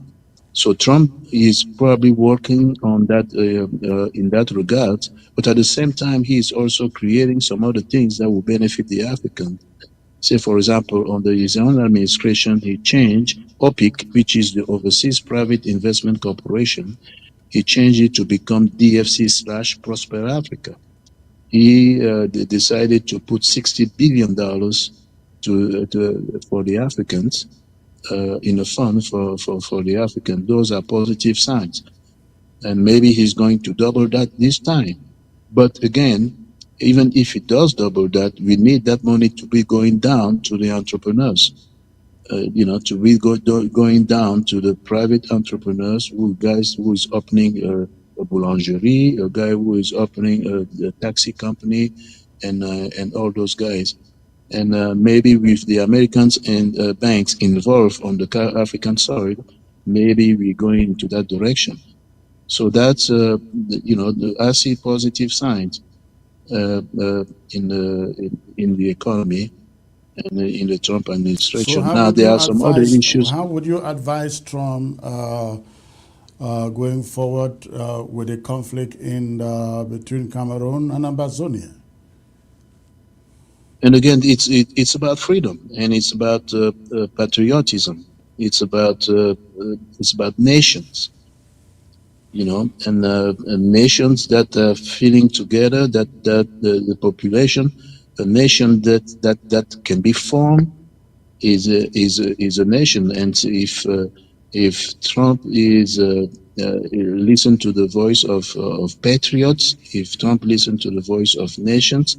So we need to either come together on the territory of, we need to see, and again, it is statecraft. They need to sit down and find out where are the boundaries of nations. And when they find those boundaries of nations, there could be a chance that they will be crafting. They will be crafting countries around nations, but then again, it is a game of power, and what we are interested in, or what I am interested in at this level here, is to see at the level of survival of entrepreneurs how we can make things, how we can commerce, how we can trade, how Africans can survive and be players in the world economy. So now, and again, I also pray that the people who can live together, who get along together, will be able to organize themselves better. I think that's how it is. So that's what America is trying to do. They're trying to encourage even the people who are immigrating in America to assimilate. I think I'm not the one using that word. That's their wish. They want people to come in and to learn the U.S. Constitution, to learn how the government of America works, and to learn and to assimilate, to speak English and those kind of things. Well, I guess, of course, that's exactly what they are doing, but that is a situation where the laws work for everybody and nobody is discriminated against. Thank you, comrade, for sparing the time to be here. I look forward to having you back for a greater discussion on this. You have a great day, sir. Thank you, Brother Chris. Thank you. Keep up the good work. All right. Patrick, let me get back to you, sir. You listen to Jocelyn Chakonte, who is the organization called African Diaspora International, making his prescriptions on what he thinks should be the direction that Trump should take in Africa. He talks about economic investment, but I am looking here much more at the angle of political stability, good governance in Africa during Trump's term, second coming. Well, what is your take about that? You put the economy and you put political stability, what would you pick? Well, I think the United States have a unique opportunity now to put their mark in Africa. And their mark should be politically and economically. Politically, because if you look at it, Russia, even though they are fighting with Ukraine at this time, have not relented to infiltrate most African countries. They are looking at every angle in Africa to make sure they are maybe positioned in Africa because they know what is in Africa. So the United States, the people, African people, they love Americans. They care. They want to have a relationship with the United States. But the political elite in Africa and America have not taken that advantage. There are so many different ways the United States can build a stronger bond with the African community.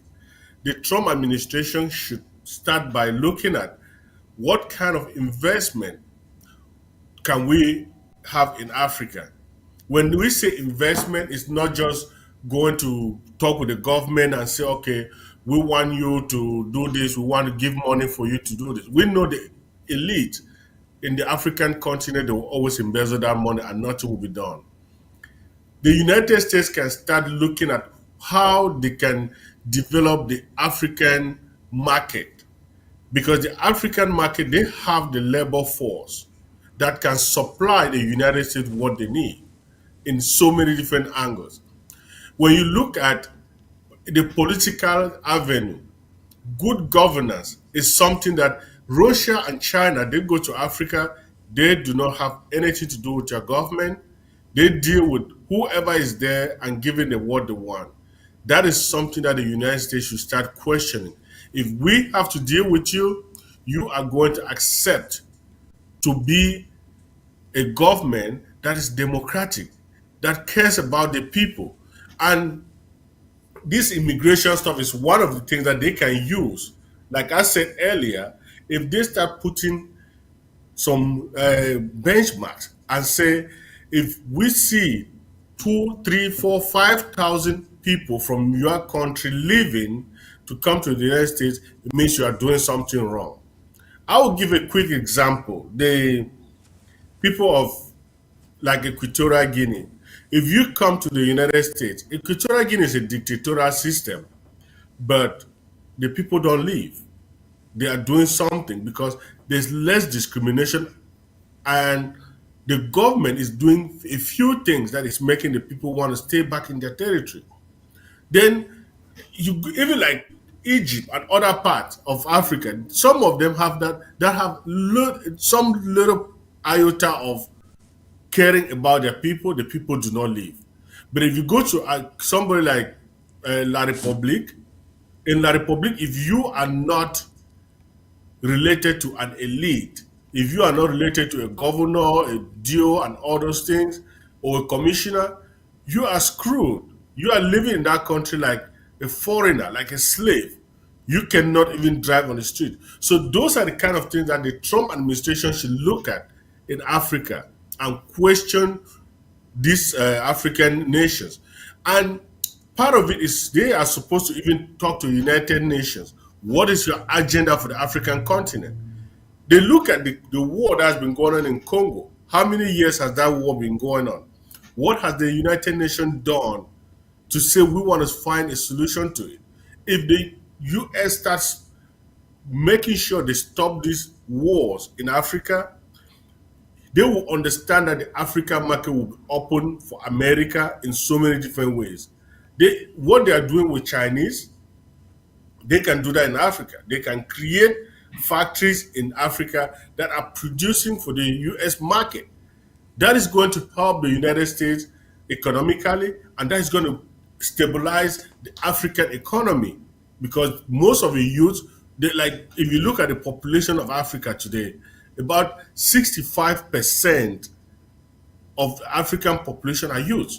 They need jobs. If you create that environment, you are making sure there's stability and you are making sure they are growing economically. And this migration issue will be resolved. So I will ask you the same question that I asked the last guest. Let's get back home to Ambazonia. If you were to approach Donald Trump on the Ambazonian question, what would you want him to do? I'm talking about the approach right now. What would you want him to do, and how should he go about it? I think Secretary Chris, the government of of Donald Trump started something during his administration that if they were there for the 8 years, then La Republic would have either sit down with the Ambazonians to find a solution to this problem. And they can still do it. The first thing the US government is supposed to step up is say, we cannot see people being slaughtered by the same government that they say they are supposed to protect the people, and we sit quiet. So if you do not know how to solve this problem, we'll give you a prescription. They should ask them, can you tell the people of Ambazonia, give them the opportunity to decide if they want to live with you or not. If they say yes, yeah, you guys live together and find a peaceful solution to all your problems.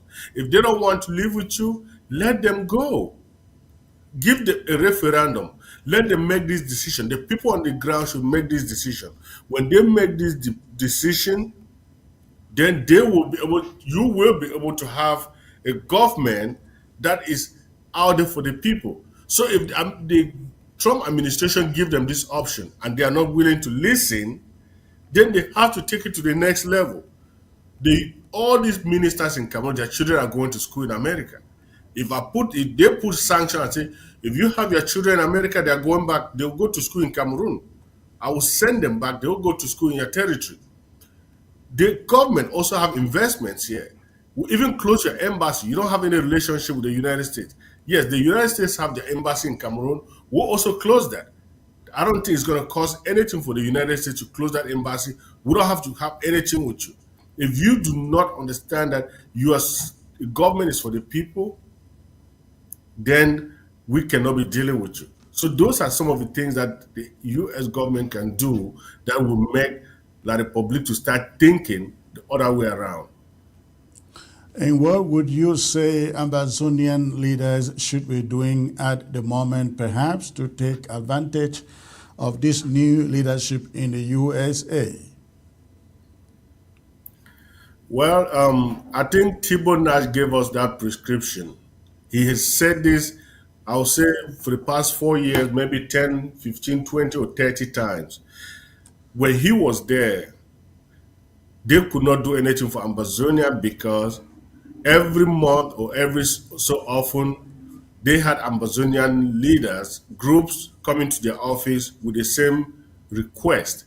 So it got to a point where they didn't want to listen to these people. They said, you people are maybe 20 of you.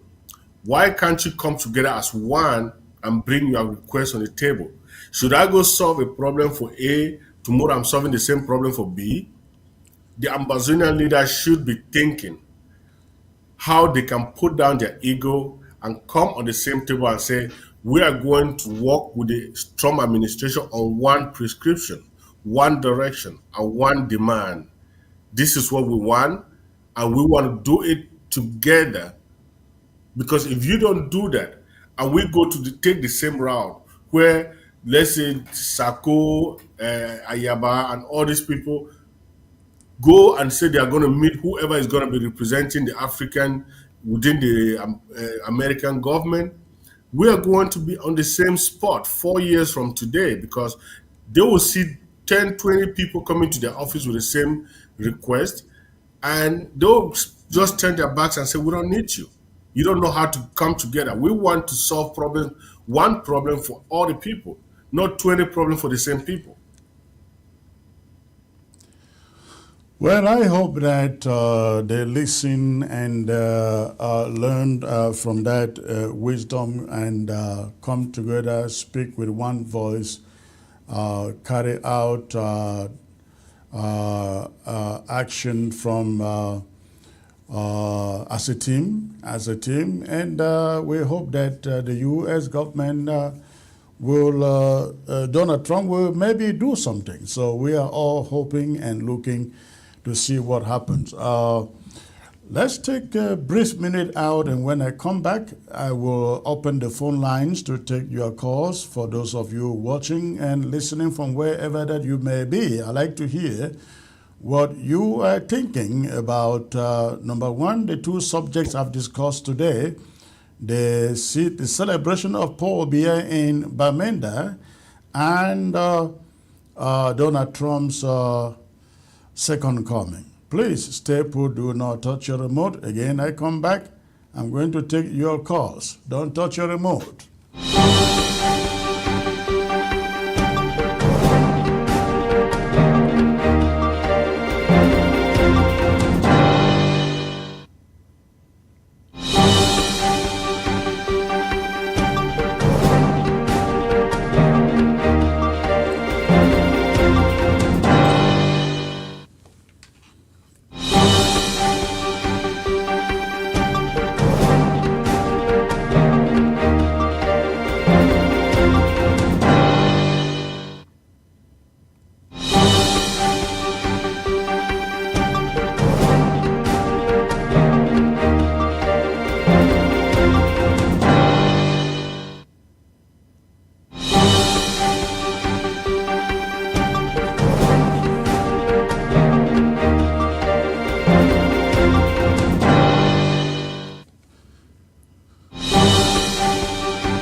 All right, thank you for staying put, ladies and gentlemen. At this moment, I will open the phone lines, take your calls. I'd like to, again, know what is in your mind, on your mind, I meant to say. But before I take you there, I'd just like to remind all of you out there, ABS Africa TV has a new and vibrant website, absafricatv.com.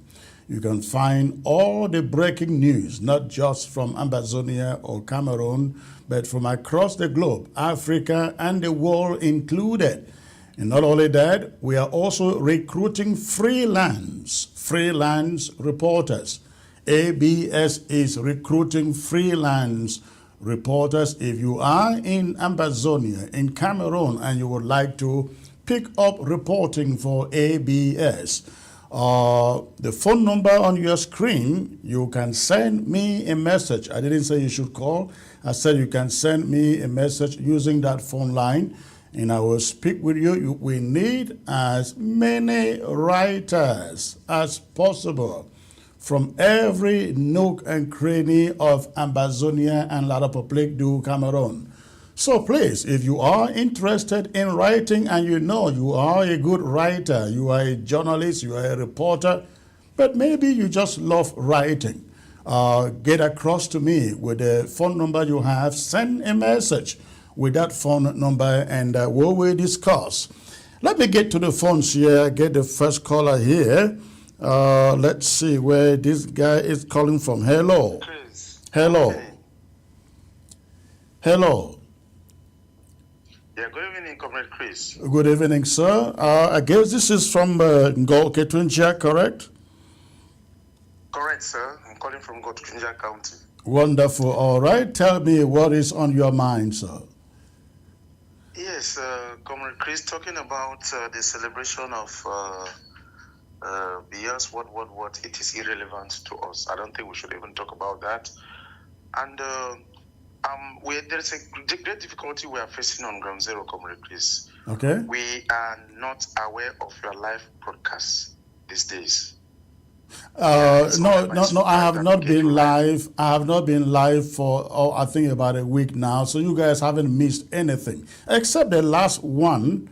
I think about a week ago that I think was not rebroadcast. Now we always rebroadcast this thing like again and again and again because we understand that back there different people have lights at different intervals. That is why we do the rebroadcast so that at the end of the day everybody knows what we have running. So, but for the past 1 week, I have been away, not been able to come live. You haven't missed anything. Okay. Yeah, Comrade, please, I want to comment about this U.S. issue. I think we shouldn't depend on the U.S. because if Donald Trump is coming back, he doesn't have anything to bring to us. Had it been he had something he would have given us before going. Okay, now what I would... Well, let me disagree. Let me disagree with that a little bit.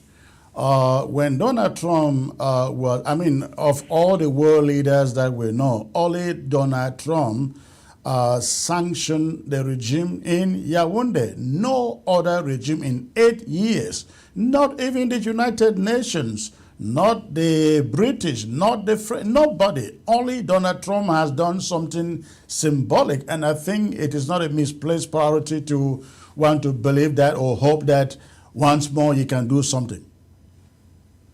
Yes, Comrade Case, I see that as a passive sanction, because it was not really, it didn't impact La République.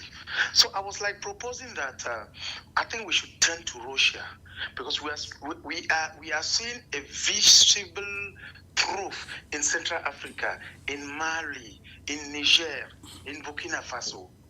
Let us turn to Russia. I think How about Russia? Then things will move very fast. How about the fact that Russia is already in alliance with La République? Yes, they are partially in alliance. Something just happened just of recent, where the Russian president, disappointed Cameroon. I think if they were good friends, Russia wouldn't have done so. So if we propose to them, I think they would help us. All right, I hear you. It is not something that I hear you. It is not something that we sit on television and say yes or no, but I hear you. Thank you, sir. Thank you. All right, thank you for the call. All right, the phone line remains open. Go ahead and call. Let me know what is on your mind. And in the meantime, let me remind you, ABS Africa TV, absafricatv.com. We are recruiting freelance reporters from all of Ambazonia. You can actually make a good chunk of money on a daily basis from Ambazonia or La République du Cameroun, just reporting on a daily basis for ABS. So again, if you are interested, you can use the number on the screen to contact and leave a message, and I will get back to you on that subject. Hello. Hello. Yes, hello, comrade. Hello, good evening, and I'm sending you a special greeting from Germany. Thank you, sir. Thank you for the call. On your show, he really advised, he was the Secretary of State for Africa, and maybe he could be coming back. He advised you and Ambazonians to unite. Okay. So, because the fact that you are also leading one of the factions of the Ambazonians in the diaspora, when was the last time you talked to President Marianta, President Daphne Yerima, the Sako group, to try to make unity, even with the SCNC and other groups? Don't you think instead of coming on TV and singing praises to Donald Trump, it's maybe better that you follow the advice of Thibaut Nach and see that maybe if he comes back, Ambazonia should be ready to actually go with one voice and one message and one idea and one spokesperson to meet the Americans? All right. Because as the previous caller said, Donald Trump has no goodies to just come and give to Africans. We are the ones looking for something. So when was the last time you talked to President Marianta or President Sako or that is what really is interesting to Ambazonians now. What is happening to make Ambazonians unite? What efforts are you doing in that direction, sir? Okay, that is a good question. However, I will say that when you don't know, you don't know. Certain things are not meant to be discussed on television. All I can say to you is maybe what effort on your own side have you done? You can hold on.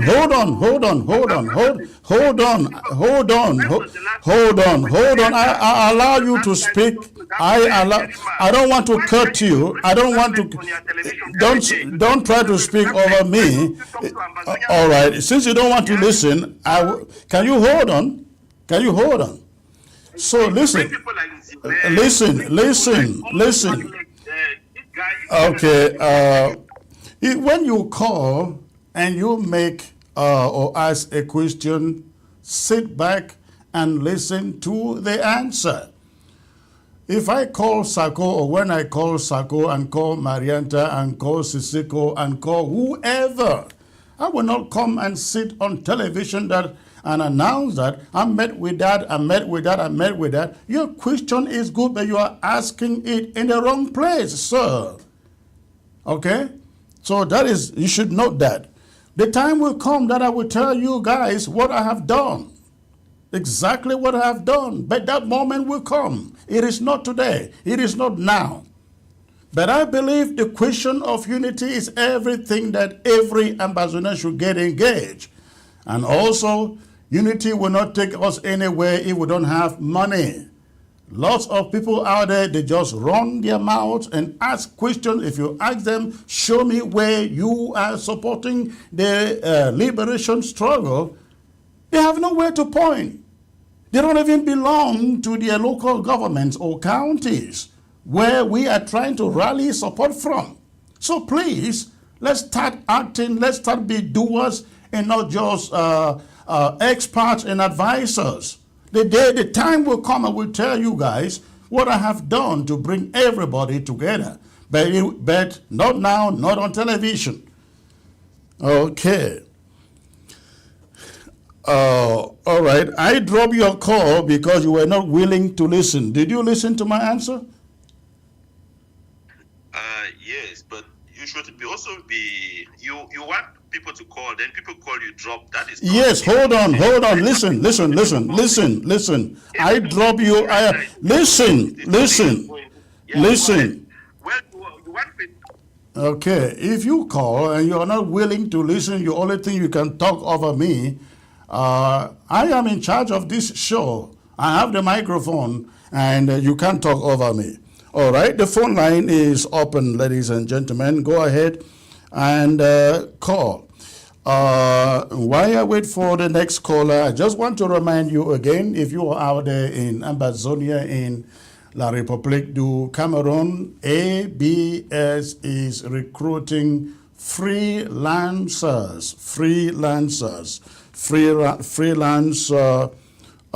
reporters. So if you are in Ambazonia or in La République du Cameroon, you are a reporter, you are a graduate from journalism, School of Journalism. I know there are many of you out there graduating from Biya, Bamenda, who are doing nothing out there. This can be an opportunity for you. Even if there are 100 of you, we are prepared to engage you, get you writing reports for ABS website. And again, I urge every one of you to visit the new ABS news site, absafricatv.com. On a daily basis, you will be fed with breaking news, not just from Ambazonia and Cameroon, but from the rest of the world, Africa and the rest of the world. The phone line is still open. So go ahead and place your call. I want to hear what is on your mind about this subject. And back to this guy who is calling. Comrades, I will say it again. Let's stop being experts on things we don't know. Things that we do in the background, they are never meant for television. And so if I meet with all these people, why should I come on television and begin to announce it, to boast or what? That is not how you do it. All right. Patrick, okay, he's still there. You listen to that caller there. What would you respond to him, sir? In the meantime, hold on. Let's get to this caller here and get back to you. Hello. Hello, sir. Where are you calling from, please? Yes, I'm calling from Denmark. Okay, I think I know this voice. Yeah, you know it. All right. This is Paul Asandak. All right. What is on your mind, sir?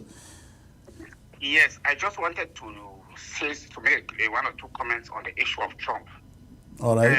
In my opinion, we shouldn't expect much from him because that guy is a very smart guy.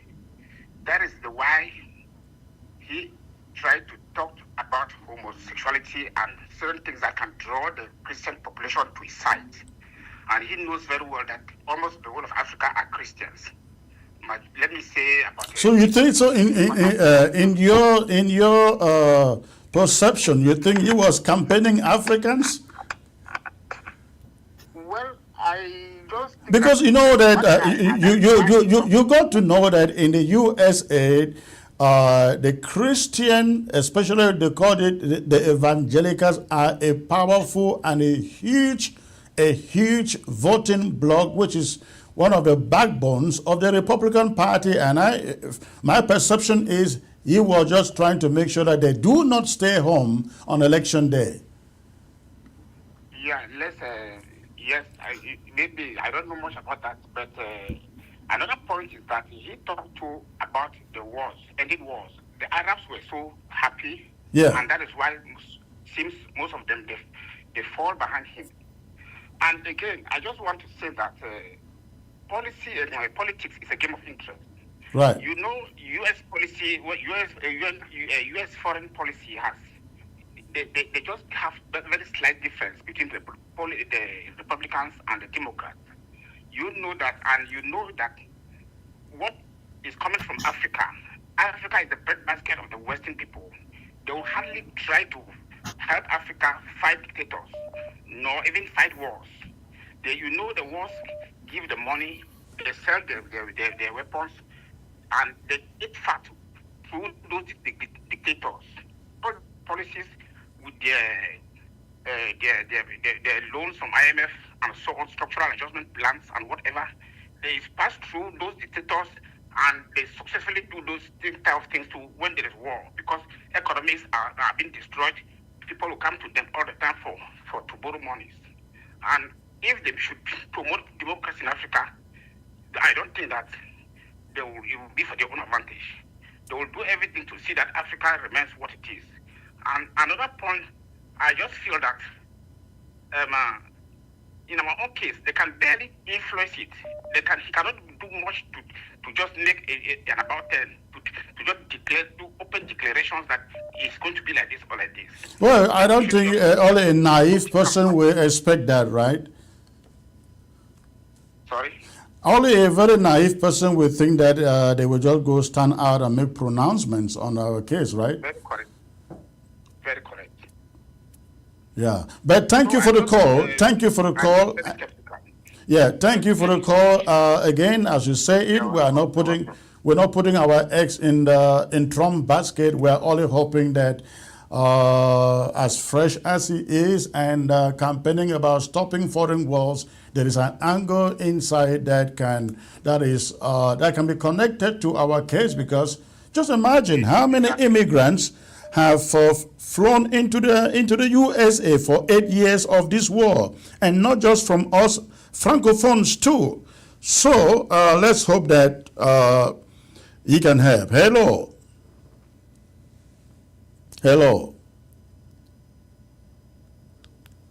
Hello. Hello. Speaking to Honorable Stephen King, the ultimate from Nigeria, Plateau State. Wonderful. Stephen King from Plateau, the Honorable Stephen King. Are you a parliamentarian, sir? I am not, but I am a public analyst that is following all things that are happening in the world. Wonderful. Thanks for your call. What is on your mind? It's a pleasure. Your program is so interesting. Thank you. I just want to ask you to exercise restraint, because there are people that can call you and make provocative statements that are so insightful. So God will see you through, because the program that you are organizing is for the interests of Africans, particularly the Cameroonians, the Ambazonians. And anyone that's speaking outside it should not be seen to be taken serious. Absolutely. I appreciate Yes, I appreciate your reservation. I appreciate your calmness, even as you answer those who seek to provoke and then derail us from really what we want to achieve. Thank you. All, from Jos Plateau State, I have been watching with keen interest the struggle for the liberty of the Ambazonians. Are you watching on TV or on your cell phone or gazette? I have been watching on strong television here in Nigeria, Plateau State. Okay. All your struggle, and God is going to see you through. Remain reserved and concentrative. Let me not take too much of your time, because I know you have so much to attend to. I want to appreciate you for trying to see how you can be able to win the trust of Donald Trump. Irrespective of what some people are saying, that he has no interest for Africa, I don't believe that. He has so much interest for Africans, and we have so much to benefit from America under Donald Trump. You had already come out very clearly to say what he did when he was in the first time for the struggle in Cameroon.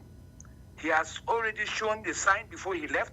It was only but 4 years of his reign there.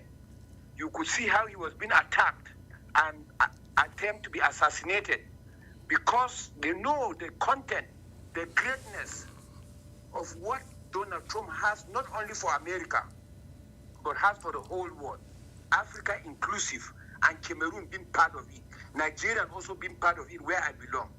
I know that the man has so much, especially when you see his body language towards terrorism. Terrorism is the greatest threat to the whole world. So we must support him from the African context. And I want to assure you that Donald Trump has won this election. Anybody that is saying that he should be a trash or he should be thrown away, I don't think that person is reasoning from the right perspective. Because somebody that has already won an election, it is wisdom for us to try to see how we can be able to push in and see what we can be able to get in the interest of Africa, Nigeria particularly in this case, and Cameroon and the Ambazonian interests. So we must try to see that we build. I am so happy because the Nigerian.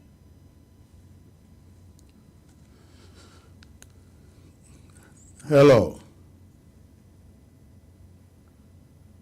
Hello. All right. The caller is muted. The caller is muted. All right. But thank you, sir. Thank you for your advice. They say it doesn't hurt to try. It doesn't hurt to try. We will try before get to the roadblock. Until then, I think it is a window of opportunity. All right. Hello. Hello. Hello. Yes, I think you got muted. Yes. Oh, sorry. All right, go on. Let me just run out to say that I'm encouraging you people to keep on the struggle and now concentrate on how we can be able to get the benefit of Donald Trump, who is an elected president already. Let us try to see what we can be able to win. All right, sir. Thank you very much for the call. I appreciate it. All right. The phone line is still open. Go ahead and call. I'd like to hear from you. What do you think? Do you think Ambazonia should be approaching the Trump administration, or just hope that luck walks our way? I'd like to hear what you think out there.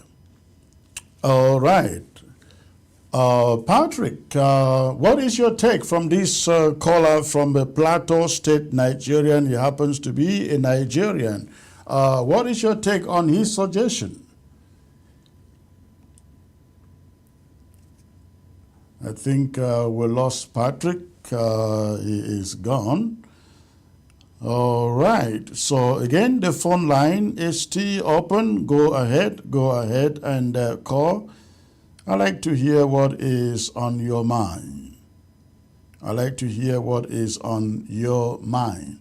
I have about 7 minutes, or is it 5 minutes? 7 minutes to be here. And let me remind you once more, please, if you are in Ambazonia or La République du Cameroon, we are recruiting freelance reporters for ABS Africa TV, the website.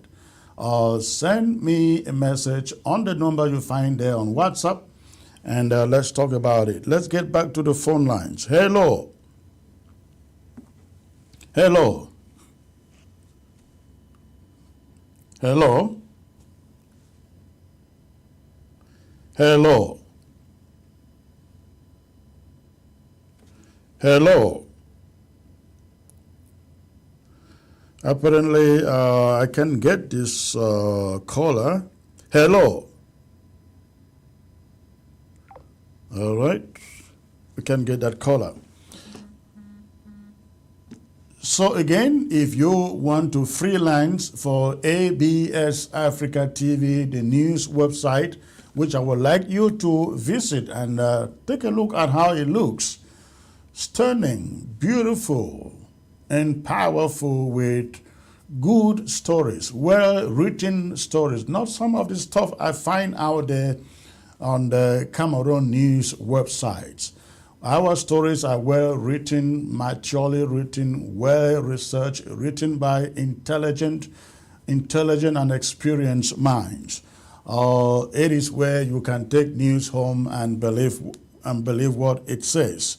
So again, if you are interested in becoming a freelance reporter, reach me on that number on your screen. Send me a message.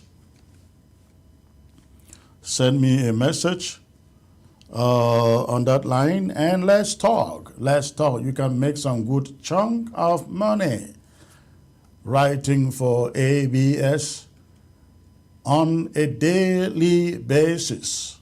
On a daily basis. All right, ladies and gentlemen, there doesn't seem to be any other call coming in. I would like to call it a night.